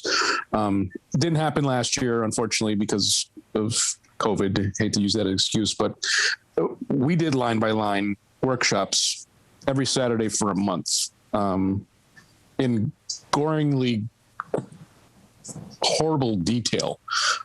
Steve, I know you two they weren't the most fun Saturdays in the world, I can tell you that. But it needed to be done, so we presented a balanced budget, and we were appropriately trying to plan as much as we could, knowing full well that the school was taking all of our money basically for the last 5 years. So the fact that we were able to balance the budget at all has been quite a feat for the last 2-3 years. I completely agree with both of you. We haven't looked forward. We haven't been able to look forward enough because, again, the school takes all the money. We're not able to set aside $100,000 for wages every year. It's just hasn't been reality. I feel for the people, but that's just where we are. So my suggestion moving forward is we start setting up those work sessions again. And those work sessions only, they're only budget, they're only with the finance committee because they have a very large say in this as well. I respect the work that they do, and they're there to make sure that, they're the check and balance as far as where the spending is going. So that's going to be my suggestion moving forward. I don't think it needs any more discussion tonight. This is the second budget we've looked at in the last 2 weeks, but it's getting close in our, the agenda. I get a lot of the stuff that we have on here is important, but our focus needs to be in the next 6 weeks, getting this budget balanced with all the stuff and initiatives that you guys have brought up. So that's my 2 cents. I just think that, and obviously being at, the town meetings and, when questions do come from the floor, to the finance committee or even to the selectmen, of why a certain line item is this, or questioning certain areas of the budget. I think we really need to make it first of all, I think we need to allow more talk on the floor too. I think somebody said here, I think, I do believe in the past few years that the people of the town that are on the floor in those meetings don't feel like they have too much of a voice. I think they're looking at it and saying, well, this is what they're presenting to us. We really can't discuss it. It is what it is, vote it, move on. So it does have to be a little bit more friendly. And I know over the past few years, there's been things changed of how the budget is sent when everybody goes to town meetings so people can read it. I know there's been updates and how people can townspeople can read the budget. I know that's happened and that's been taken into consideration.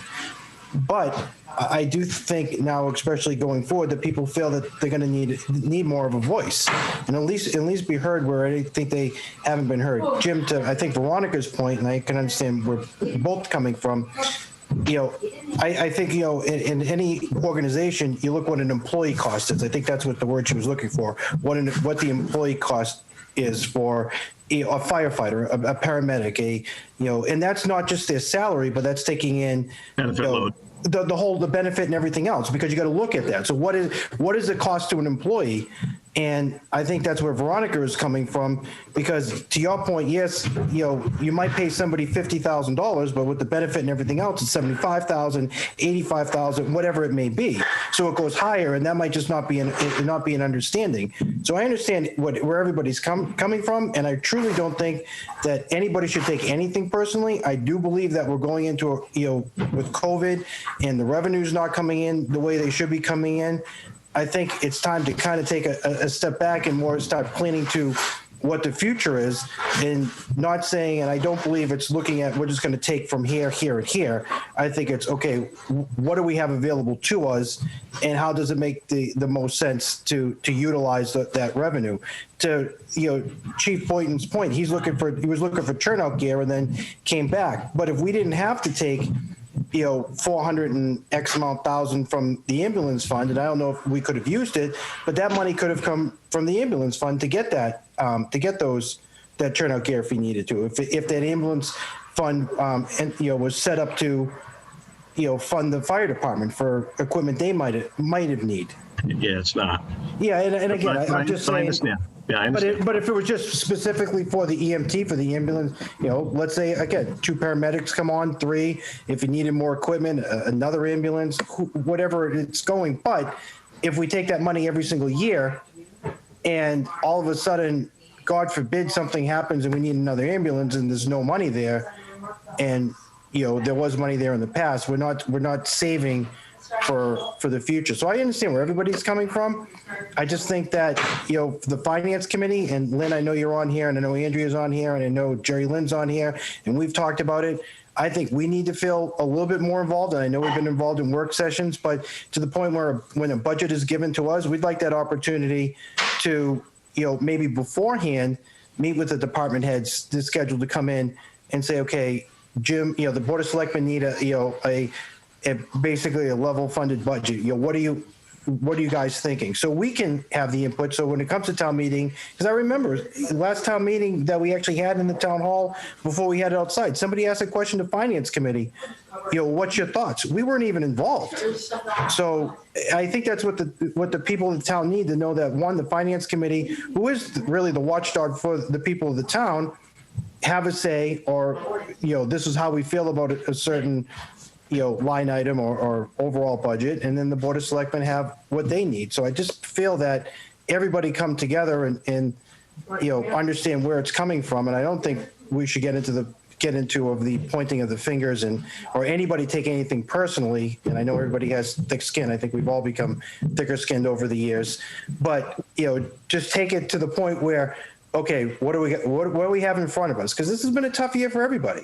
Yeah. And it could be another tough year going forward, but I think is the time to plan now. And I agree with you, Jim. I see the school. I looked at that budget you sent out today, and the school over the past years has taken it, and they don't really seem to want to concede too much, and they have to, because it affects them too, because eventually, if we can't give them the money, where's the money going to come from? Another override. Exactly. And how you think that's going to go? Not. So I do want to spend a second and just make sure that you're each going deep enough into the spreadsheet to get to the enterprise fund tab. And Veronica, for you specifically, because you mentioned it, just to see if you've looked at this yet, and if so, if you have any questions about it, because this is when you ask what the costs are that the water enterprise is funding. Mm-hmm. This is the spreadsheet that shows that. So it goes from a level of detail. The top of the document is the water expenditures. It shows their personnel costs, contract supplies, other capital debt. So then you see their total water only. And then you'll see there's an amount being carried for admin costs is the next section. And it says finance, legal, admin. It's accounting, assessing, Board of Selectmen, legal, treasurer, collector. And there's a percentage of those town budgets that are charged to the water enterprise because that enterprise utilizes those services. Then you get the next section, which is their direct costs, their Medicare share, their share of the county retirement for their employees, the workers' compensation, general liability, other insurances, right down to the health insurance, their debt that's carried in the town budget, and life insurance. So that comes up to an amount annually that is, this sheet didn't exist before I got here. It was just, there was a charge with no backup. So this every year is a part of the budget book that goes out that anybody can look at and see what that number, where that number comes. Do you have that same thing for fire? No, because the fire is not an enterprise fund. It's a town department. We don't have it for the assessors or the clerk or anybody else. If we had a solid waste enterprise fund like some towns do, where the budget is entirely separate and their funds are meant to be generated sufficiently enough to run the enterprise, then you would have this type of a spreadsheet done for that type of a department. But the only enterprise we have in the town of Townsend is the water enterprise. So what you're saying is you're only required to do that for an enterprise fund. Is that correct? Well, yeah, I guess at one level that's what I'm saying, but I think the way that I would frame it differently a little bit is the other departments are all in the same bucket of expense, but the water department is its own separate entity out there, bucket of expense. From a financial perspective, their money is theirs and theirs alone. Unlike when the assessor's office generates all of the excise money, that's not their money as the assessors, that is town-wide money. When the building department generates permit fees, all those funds go into the big bucket general fund to fund all of those expenses in that general government operation. So to try to parse it out and say that, you know, the town clerk's office is going to get back charged $374, their pro rata share of the website costs, you're within the same functional organization. So I don't know that there's a lot of, I mean, other than for data analysis, it might be neat to look and see what everybody's pro rata share is of things. But we have, you know, the Memorial Hall budget is where the oil and gas for all of the town hall departments is paid. It's not carried in everybody's individual budget. And maybe that's something this board wants to change. They want to break it out into everybody's individual budget. Again, that's the beauty of being you guys right now, is this is your biggest policy document. So I guess my question becomes then, how do you figure out whether you're going to take 250,000 or 430,000 or 475 from ambulance receipts? And how do the ambulance receipts come in? Does it go into, where does it go when it comes? It goes into its own account called Ambulance Receipts Reserved. So Chief Boynton is on. I think he's still on. When we provide a service with the ambulance, we generate a bill. The bill gets paid. Those receipts come in to the Ambulance Receipts Reserved. That's a simplification. We have a billing company and there's a bunch of moving parts there, but it comes in not to the general fund, but to the very tightly defined Ambulance Receipts Reserved account. It goes in there and it can't come out unless town meeting votes to take it out. And they don't have the benefit of the same sort of breakdown. No, that's not true. That's not true.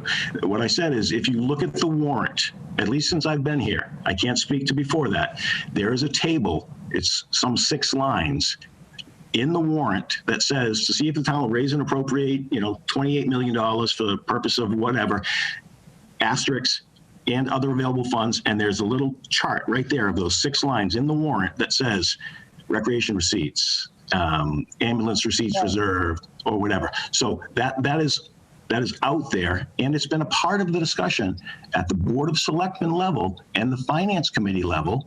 Finance Committee level, depending on the interests or level of initiative of different Finance Committee members or boards over time.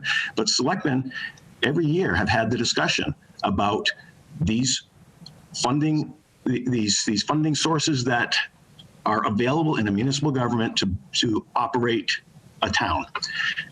So how do you decide between 300 and 425 or 450? That's an easy thing.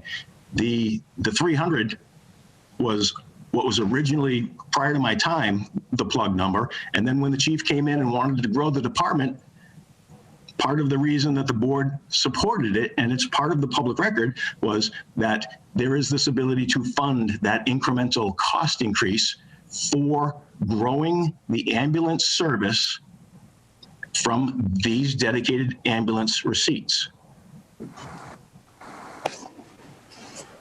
Sorry, I got that going tonight, guys. Monica, I think I have the answer to your question, if I may.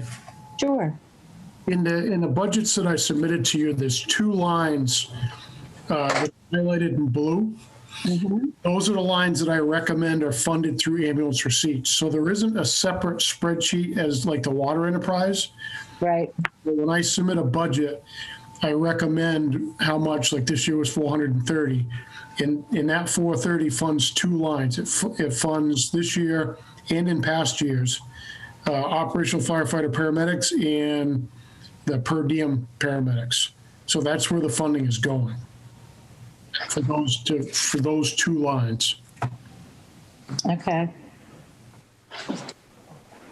But we could break that out by benefit load and the whole show. I mean, because there's more expense for those positions in other parts of the budget. To go to Steve's point, you know, there's an entire benefit load that is not being carried in the fire department budget. So if you have an employee who takes a family Blue Cross plan and the expense for the 75% town share of that is 25 grand, which is true, then each employee that's on a family plan actually has this other added expense of 25 grand that is in the health insurance budget. So back to Chief Boynton and the per diem staff. Is that different from the per diem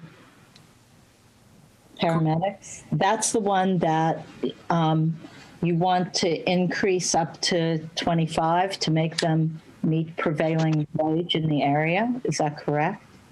Depending on which budget you're looking at, yes, not the one that's being. I don't know if I have the right one here. The level fund in the needs budget that I submitted to you. I'm looking at the level. Okay, so let's go to the needs. There's no increase in the level budget. So in the level, it's 18 or whatever, correct? No, it's 20, In the hourly? funded, The hourly? They were 1883 or some, I'm looking at your 2350. 23, yeah, 23 and change. wages, reached 2350. Okay. So, so it's 2350 there. So in the wants budget, correct? It's $25 in the want budget, or what I labeled needs.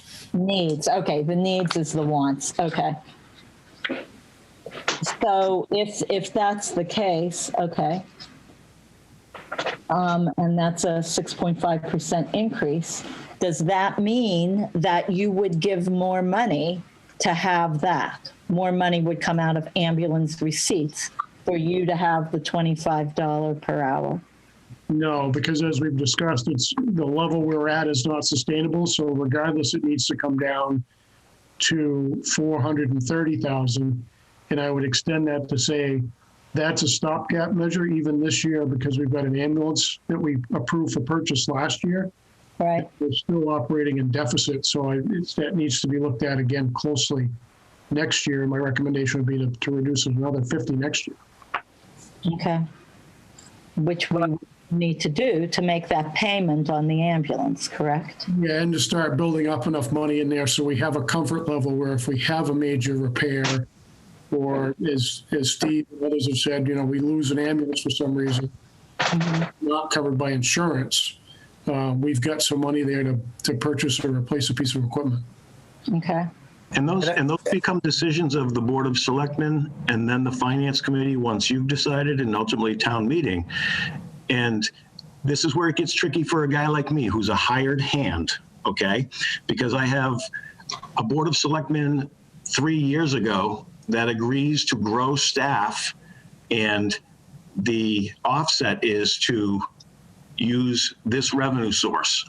And then a new Board of Selectmen comes in, as is their prerogative, and says they want to change that. They want to continue to grow salaries, but they don't want to use that revenue anymore. So as the hired guy that's looking at the spreadsheets, trying to make that work, I just need to be the one that keeps saying, we have limited revenue. We're not allowed to grow things like other states under Prop 2.5. Our biggest revenue is real estate tax, and we're capped. So, you know, doing things like the Collins Center implementation, you know, it's well overdue. There's no argument. There are things in my home that are overdue, but there's only so many dollars. So these are all parts of a discussion that when we have them individually, it makes a hell of a lot of sense. Wow, that makes great sense. But while you're all having those individual, very focused conversations, I'm standing back looking at the whole thing because I've got the spreadsheet in my head at night. And I'm saying, okay, each time we do 20 or 30 grand here and there, I've got to find that. We've got to be able to make that up, or we've got to make reductions. And we've made reductions and reductions and reductions, and something has got to give. I mean, Steve, you said it. Veronica, you said it. I mean, we're, you know, this isn't rocket science. This is pretty basic math. You have X dollars coming in, X dollars going out. And if they're not in balance, that's not a good thing.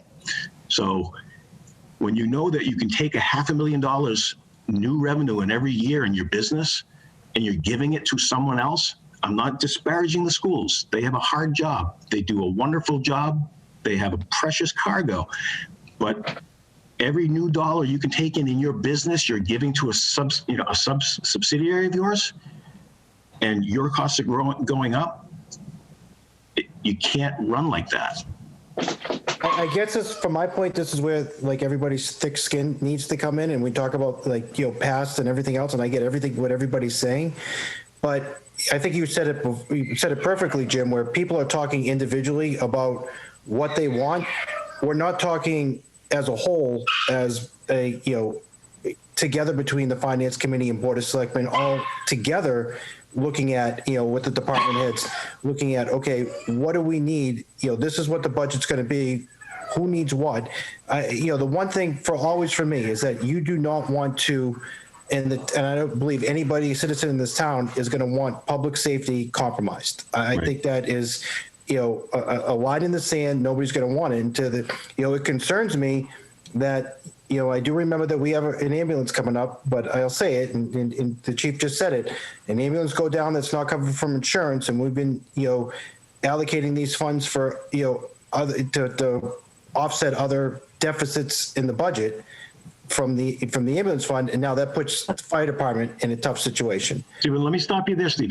We're not offsetting deficits in the budget with ambulance revenue. That is. Well, we're balancing the budget with that revenue. No. We are growing the ambulance function and paying for that incremental growth with ambulance funds.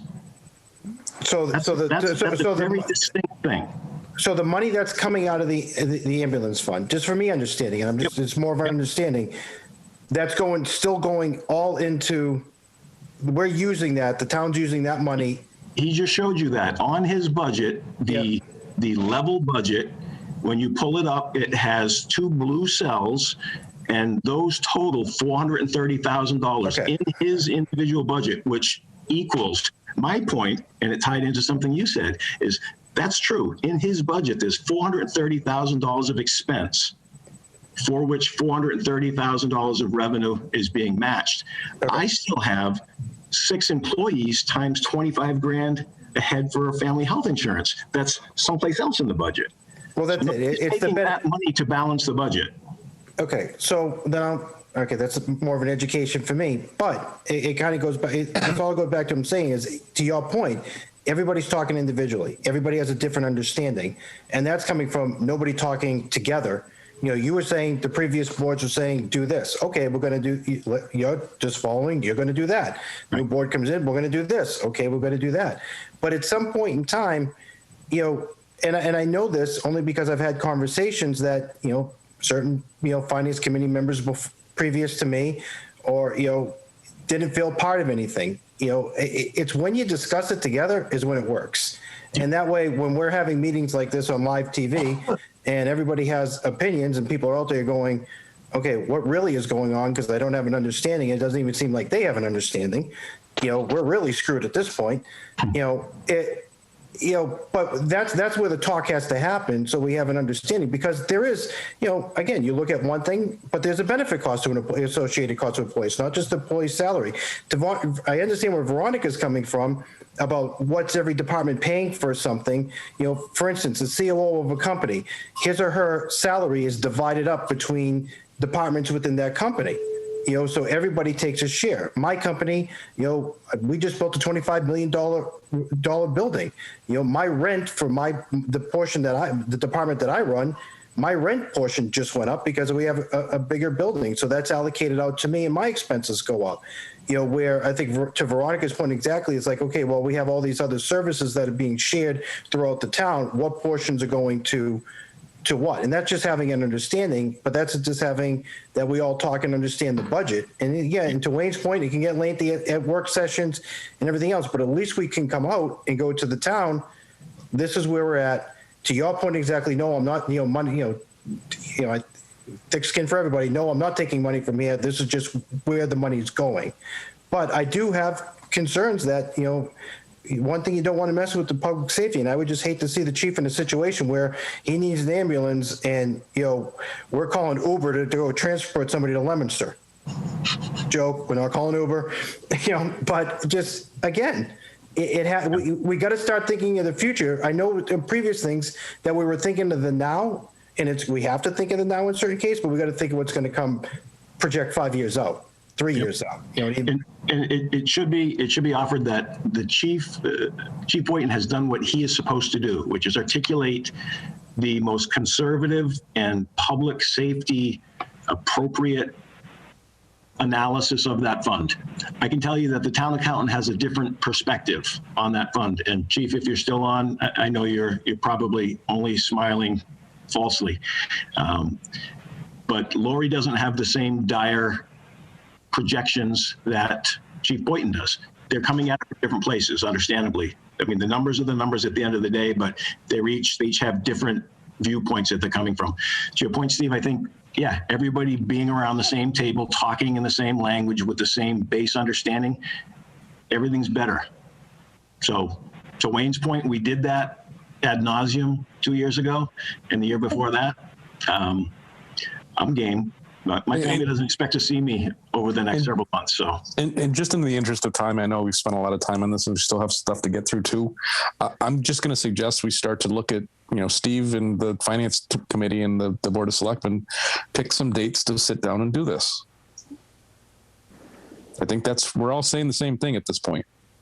Well, I thought that, I don't want to cut this short by any means, but we do have a calendar here that was in our pocket last meeting that we wound up not discussing.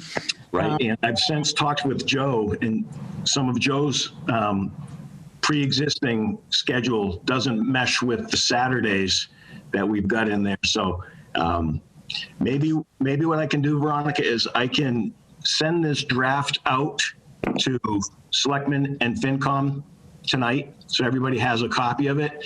And if people can mark it with whatever doesn't work for them and send it back to me, I'll coordinate it all and get it nailed down so everybody's on the same page. Can I just say that I cannot open that except for read only? So marking it up, I don't know what you mean by that. Do you want me to send your handwriting and arrows are lovely. You want hard copy? No, I'm just saying. Veronica, quite simply too, the way around that is you just save it as a document on your computer and then it takes the read only out of it. Huh. We'll see.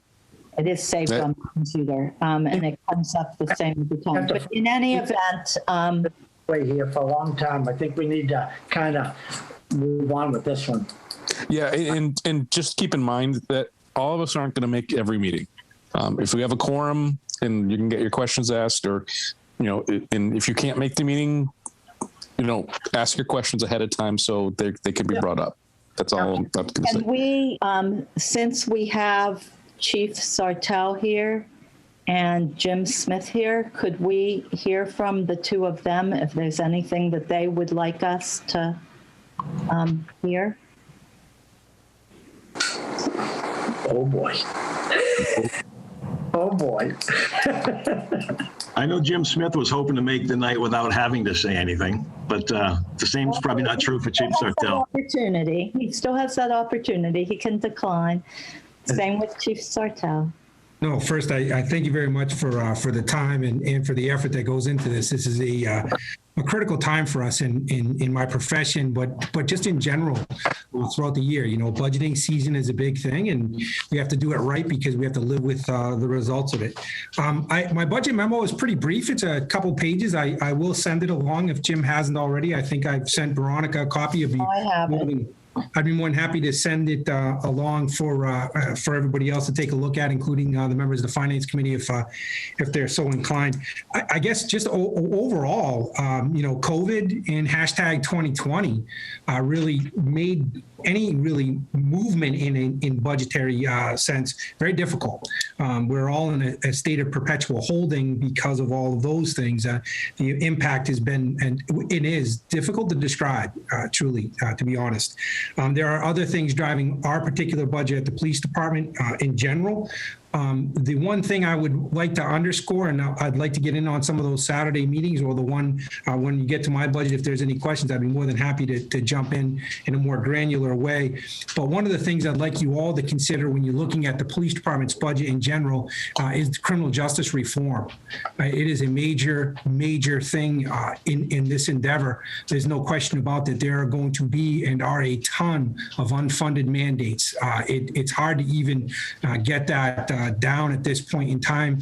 Chiefs of Police Association and a number of our legislators in our area are trying their best to even get it down to a manageable and understandable format for us. To be very frank, the legislation was written in haste. There was not a lot of input by the chiefs at all, which makes it very, very difficult to really truly understand the impact of it. But suffice to say, there's policy work to be done, additional training mandates to be sure, and really it all boils down to mandatory accreditation. So all of those figures and fees that we've thought about over the years when it comes to accrediting our police department are live and in technicolor and in the short term. Part of it is going to take effect immediately. When I say that in the sense of taking effect, a lot of it is supposed to be in effect now.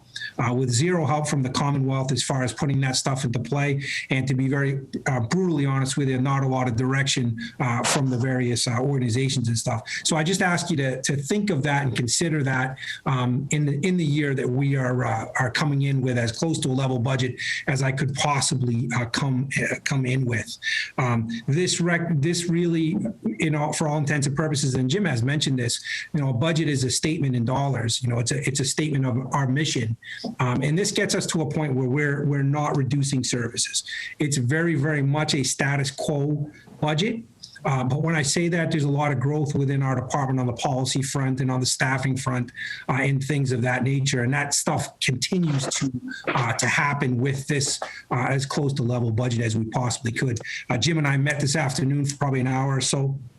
On a variety of issues relative to the labor side of it, and Collins notwithstanding, I think the increase from last year to this year was 25,000 or 23,000 or something.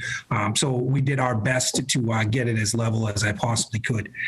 The other thing, we had touched on it a little bit earlier, is the comm center budget. I think Jim had written on his draft that we're waiting for the assessment. It does look to come in about 200,000, give or take, but not much different than that. That budget at this point in time is really functions as public safety, IT, and communications. That's where our radio expenses are, our computer and IT infrastructure expenses reside. There really is not a lot of meat in there other than those things. And really there's no way to cut inside that without dramatically impacting those two endeavors, IT and communications for us. So that there's no way to level that because of the assessment was in significantly higher than last year. Jim, I can't remember what the percentage was, but it was 15 or 18% higher than last year or something. Yes. Yep. And I think that figure is firm at 199 something or other, but it's right at 200,000.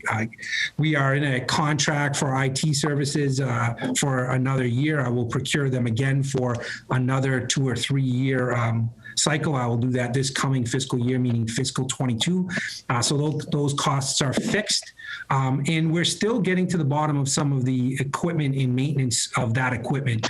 Chief Boynton and I work extensively together on that budget in running that and trying to get it down to where we think it works. And we're still kind of getting out from underneath the upgrades in infrastructure that we have, preventative maintenance checks and that type of thing.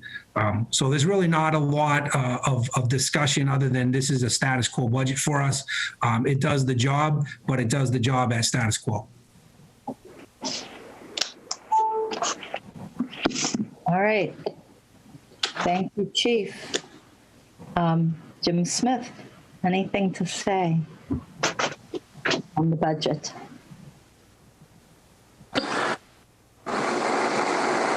Where is he? On the Can you hear me? thoughts? Yeah. No, I think everybody's pretty much summed it up. I mean, we've all trimmed up our budgets as, as tight as we can, or as close as we can to level funded, or close to it anyways. We've made some, increases in a few line items and decreases in other areas. I'm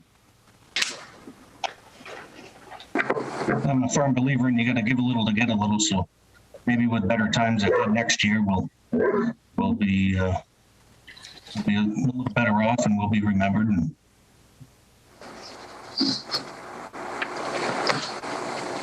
All right. Do you have any questions on anything specific? Or?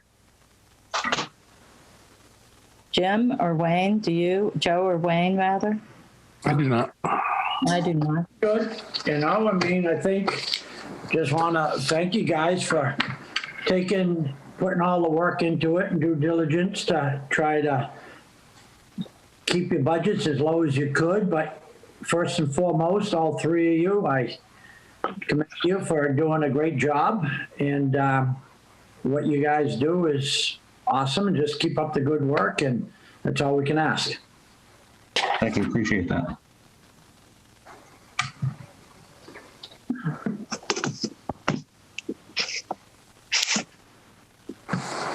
So I think that's it for budget for today, other than scheduling meetings, which we can do when we get down to 5.6, which I thought was going to be next meeting dates, but it didn't get put in. So should we continue on? Jim, yeah. 5.1.3, do you have any update on the Route 13 or the South Road properties?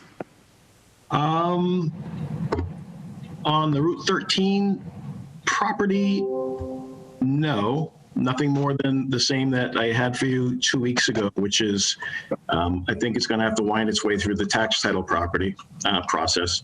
South Road, I did have a conversation with the attorney representing the children who are adult children that inherited the parcel, and they want to give it away for tax purposes, is now they'd like to get some money for it. And I said that it's a landlocked parcel that, with the exception of, I think Bio 2 doesn't tick any of the other boxes necessarily. I wasn't certain that there was going to be an interest in putting money on the table, and he said that he would speak back to them, but he had an obligation to say that. And that was last week, so I expect I'll get a call back from him again in another week or so. Okay, on the DCR tax title piece, have you talked to Kristen Berry? We've traded voicemails with each other, but I've not spoken to her directly, no. Okay, just because, just curious where she stands. All right. Well, she was getting her information from Vicky, is my understanding, and I have all of Vicky's information, so I have the same things that she has, and I think we're both at that same dead end. But I can place another call. Just so that she knows where we stand, that's all. That's fine. Okay. All right, anybody have anything else on that? Joe or Wayne? No, I'm good. All right. So Board of Selectmen. And so Jim, was there anything else before I move down to 5.2? No, I think I covered the health insurance discussion earlier. Yeah, so I think I'm good. I'll note that I have just emailed Selectmen and the members of the FinCom that I have email addresses for handy, copies of the fire and police budget documentation. So their budget memos and their level fund and their ask budgets. So you should each have an email with all those docs on it. Yes, yeah. All right. Next one, Board of Selectmen announcements, updates, and reports. Joe, do you have anything? No.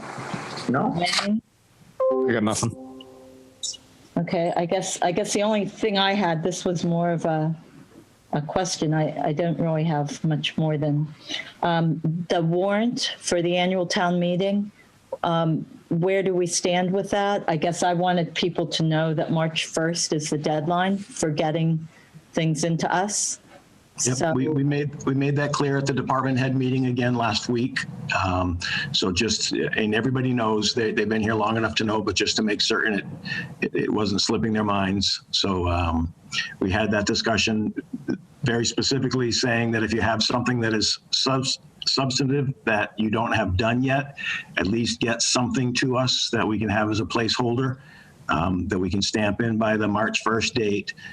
Obviously, we have the special town meeting warrant, which is open until April 2nd. So there's still the opportunity after March 1st, but it would be in the form of the special town meeting. So that's the story there. next question, annual report. We never had one done for last year, but I thought it was going to be wrapped into. Yeah, there's going to be an abbreviated, just financial statements, annual report primarily as an appendix to this year's. And I know that the memo went out to folks and we've received a couple folks back already. Copies of their annual reports. So we have a vendor. So we should be in order this year. All right. Anything else? Reports from board liaisons. Does anybody have anything there? Well, I just wanted to tell you, I took and I've been starting to meet with the different boards that I've been assigned to, and it was really encouraging to be able to have the opportunity to speak to some of the people, and I think they felt really comfortable that somebody was there to, at least they could sound and listen to them, and I think it's a great thing. I don't know how often everybody's been doing it, but I look forward to being able to be there and listen to whatever they have to say. Excellent. Wayne, anything from you? Not that we didn't cover. I met with fire and police chiefs over the budget, so I think we sufficiently beat that one to death tonight. I guess. I was going to say for Joe, one thing that is being kind of the scuttlebutt around is maybe an employee event in your yard out behind the building. If you've got something that's really, really old and junky, we all put on goggles and sledgehammers and just have one of those stress relieving sessions. So we could set that up, no problem. The only thing I have is Energy Committee. I did attend their meeting last week, and they had a presentation by Freedom Energy Logistics. I don't know if that was put up on YouTube at all, but it was really pretty interesting. Excellent. And their next meeting is March 3rd. So that's it. So minutes for November 17th, 2020. Did everybody have a chance to review those? I know I had sent my changes to Carolyn. Yeah, I didn't have any changes. So do I have a motion to accept November 17th, 2020 minutes? I'll do the ones that Joe wasn't part of up until the February one, since he wasn't part of those meetings. So I make a motion that we approve the minutes from November 17th, November 23rd, December 3rd, 2020. Second. All those in favor? Wayne Miller, yes. Veronica Kell, yes. The February 8th, I haven't reviewed those. Have you? Are they in the pile? They're not in my pile. They weren't in mine either. So those are the ones that I emailed you guys.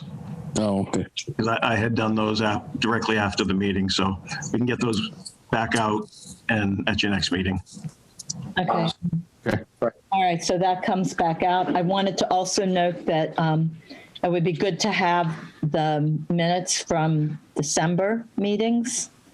And we're also behind January meetings and February too. So we have, I don't know, about 6 sets of minutes that need brought forward. So if we did 12/15 and maybe 2-8 at the next meeting, the 2-8 and the 2-2. And the executive sessions, we're missing those too. Yeah. Oh, yeah. Executive session. Yes. So that's it. All right. I wanted to go over next meeting dates, and that includes this budget thing that it was in with the budgeting under you, Jim. Yep. The calendar 5.1.2. The calendar for meetings and the plan to get to budget on time. And on there, it had a a Saturday meeting on the 20th of March. And that's Saturday one meeting of the ones that doesn't work for Joe, and I think it's really important for Joe. 20th of February. Yep. So I think it's really important for all three board members, to the extent that you can, to be at these. So do we have alternatives? So Joe can't do that one. So what time would it be on February 20th? What we've done on Saturday meetings is 10 a.m. and just run them as long as people can do it before their heads hit the table. I wouldn't be back. Yeah, you're traveling that day, so yeah. So that's why I was saying earlier, even if people can't open it electronically, if they even just mark it, drop it by, scan it and email it, call me and I'll mark it directly, if you have things that work for you or don't. So I have Joe's dates crossed out based on the information he gave me. So. Can we move it to the 27th, or does that not help? Put me on the spot with my notes on Joe's. February 27th? Right. Yeah, I'm around. Hang on. And one thing I'll suggest to you guys too, because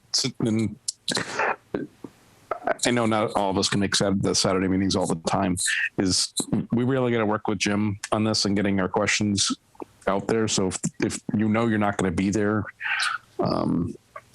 get the questions either in writing or somehow to him so the education piece can get started, because if we just do these in meetings, it will never get anywhere. So there will be homework that we have to.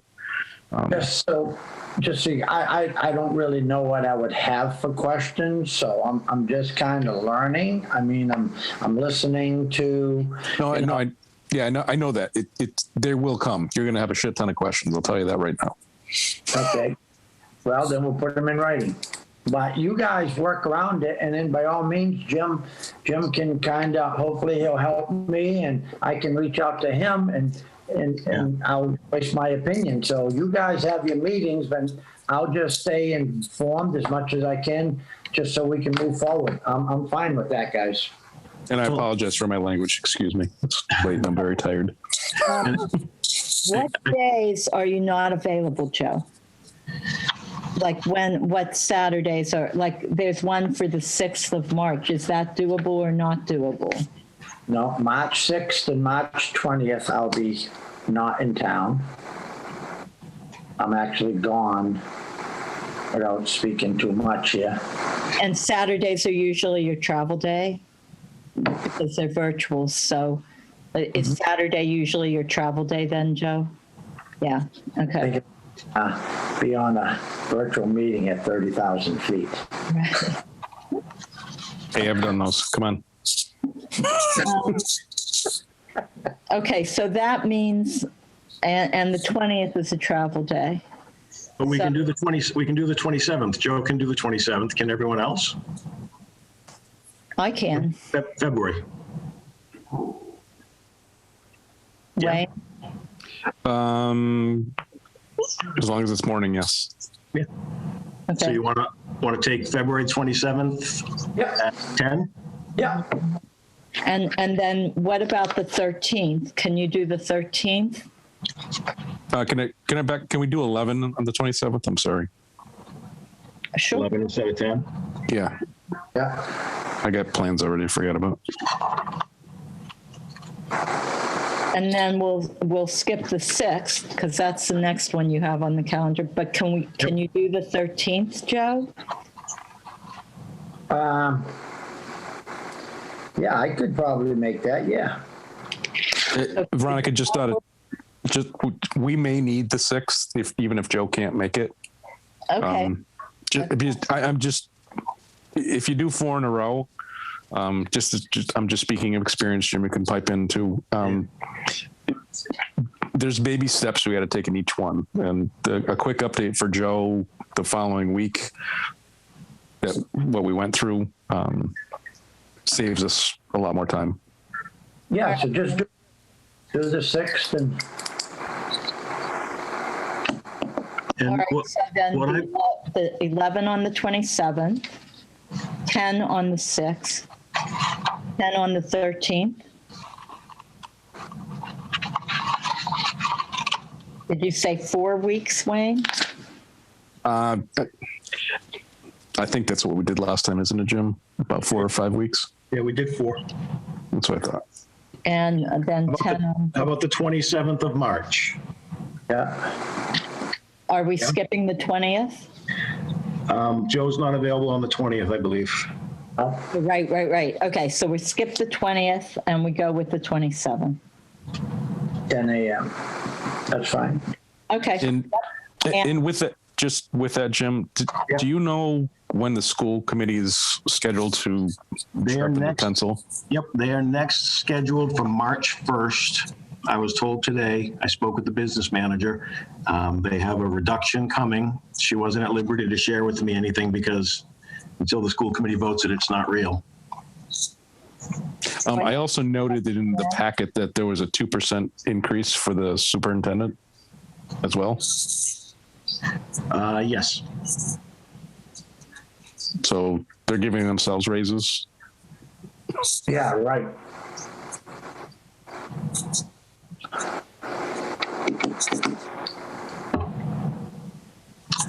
So we're 7 p.m. on the 1st for North Middlesex, is that correct? So far, yes. Okay. What day? March, February? Monday, March 1st. And with that, are we going to have another rebuttal? Because I fully expect them to come with either taking all of the money or even more than we can make. Again, well, they understand we're at $602,000 increase right now in our assessment for North Middlesex. If you get to the revenue page in the budget book, you'll see we're about 475, 485 in what we can bring in new. So we're already over 100 into what we can bring in.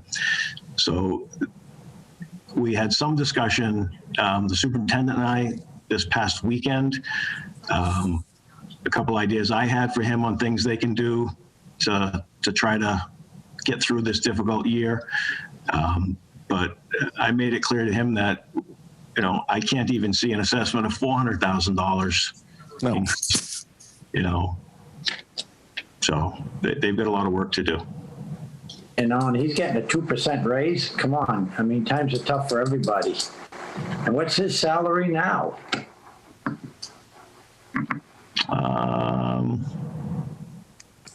Now it's two something. Really? Yeah. I like the job. He's a hardworking guy. You don't want his job, Joe. I wouldn't want his job for twice that. That's okay. All right, let's move on. So we got our dates, and we have BOS on the 23rd, and Jim, you'll send me the agenda on that. Yes. Yep. And Jim, can you just send out those dates again so I have them, so I can put them on the calendar tomorrow? Yeah, I'm gonna update this and get it out to everybody. And we're not hearing from finance committee members about the dates that we're talking about right now. We still have at least Lynn on and Andrea, it looks like. So just want to confirm too that we've got their attendance, because to Steve's point, the more of us that are sitting around hearing and talking at the same time, the better. Yep. So So send that to them as well. You'll send that to them as well. Okay. And to Hartley for scheduling, I guess, if FinCom is all okay with that. These are virtual, is that true? Yeah. Yeah. Okay. All right. So I guess we need a motion to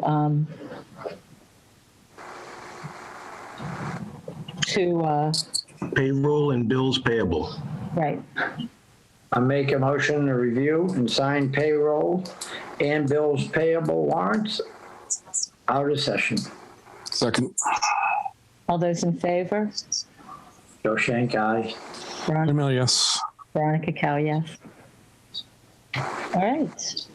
So I think that's it. Correct? Session, right? That's Do executive. you have the brief emphasis? Executive session, I think, right? We have an executive session. Was the contract put in was it sent to everybody? It was emailed to everybody, so they had, Okay, because it wasn't in the packet. right. Okay. But I it don't was think, right? It's a mock one? yeah. Okay, yeah. All right, so we need a motion to go into executive session. Will we be returning to open session or no? You're not going to, no, you don't need to tonight because you don't have the other party in the room to see if there is in fact a deal. So you would only have to come back out to ratify it, which you're not going to do tonight. All right, so is there a motion? I make a motion that we adjourn the meeting at 10:15 to go into executive session, and we will not be returning. And you need to read the reason for the executive session, Joe. We're going to move to go into executive session pursuant to General Law C 30A S 21A. 2, to conduct strategy sessions in preparation for negotiations with the non-union personnel, or to conduct collective bargaining session or contract negotiations with non-union personnel, treasurer collector. Is there a second? Second. All in favor? Joe Shank, yes. Email, yes. Oh, yes. All right, thank you, everybody. Thank you. Interesting.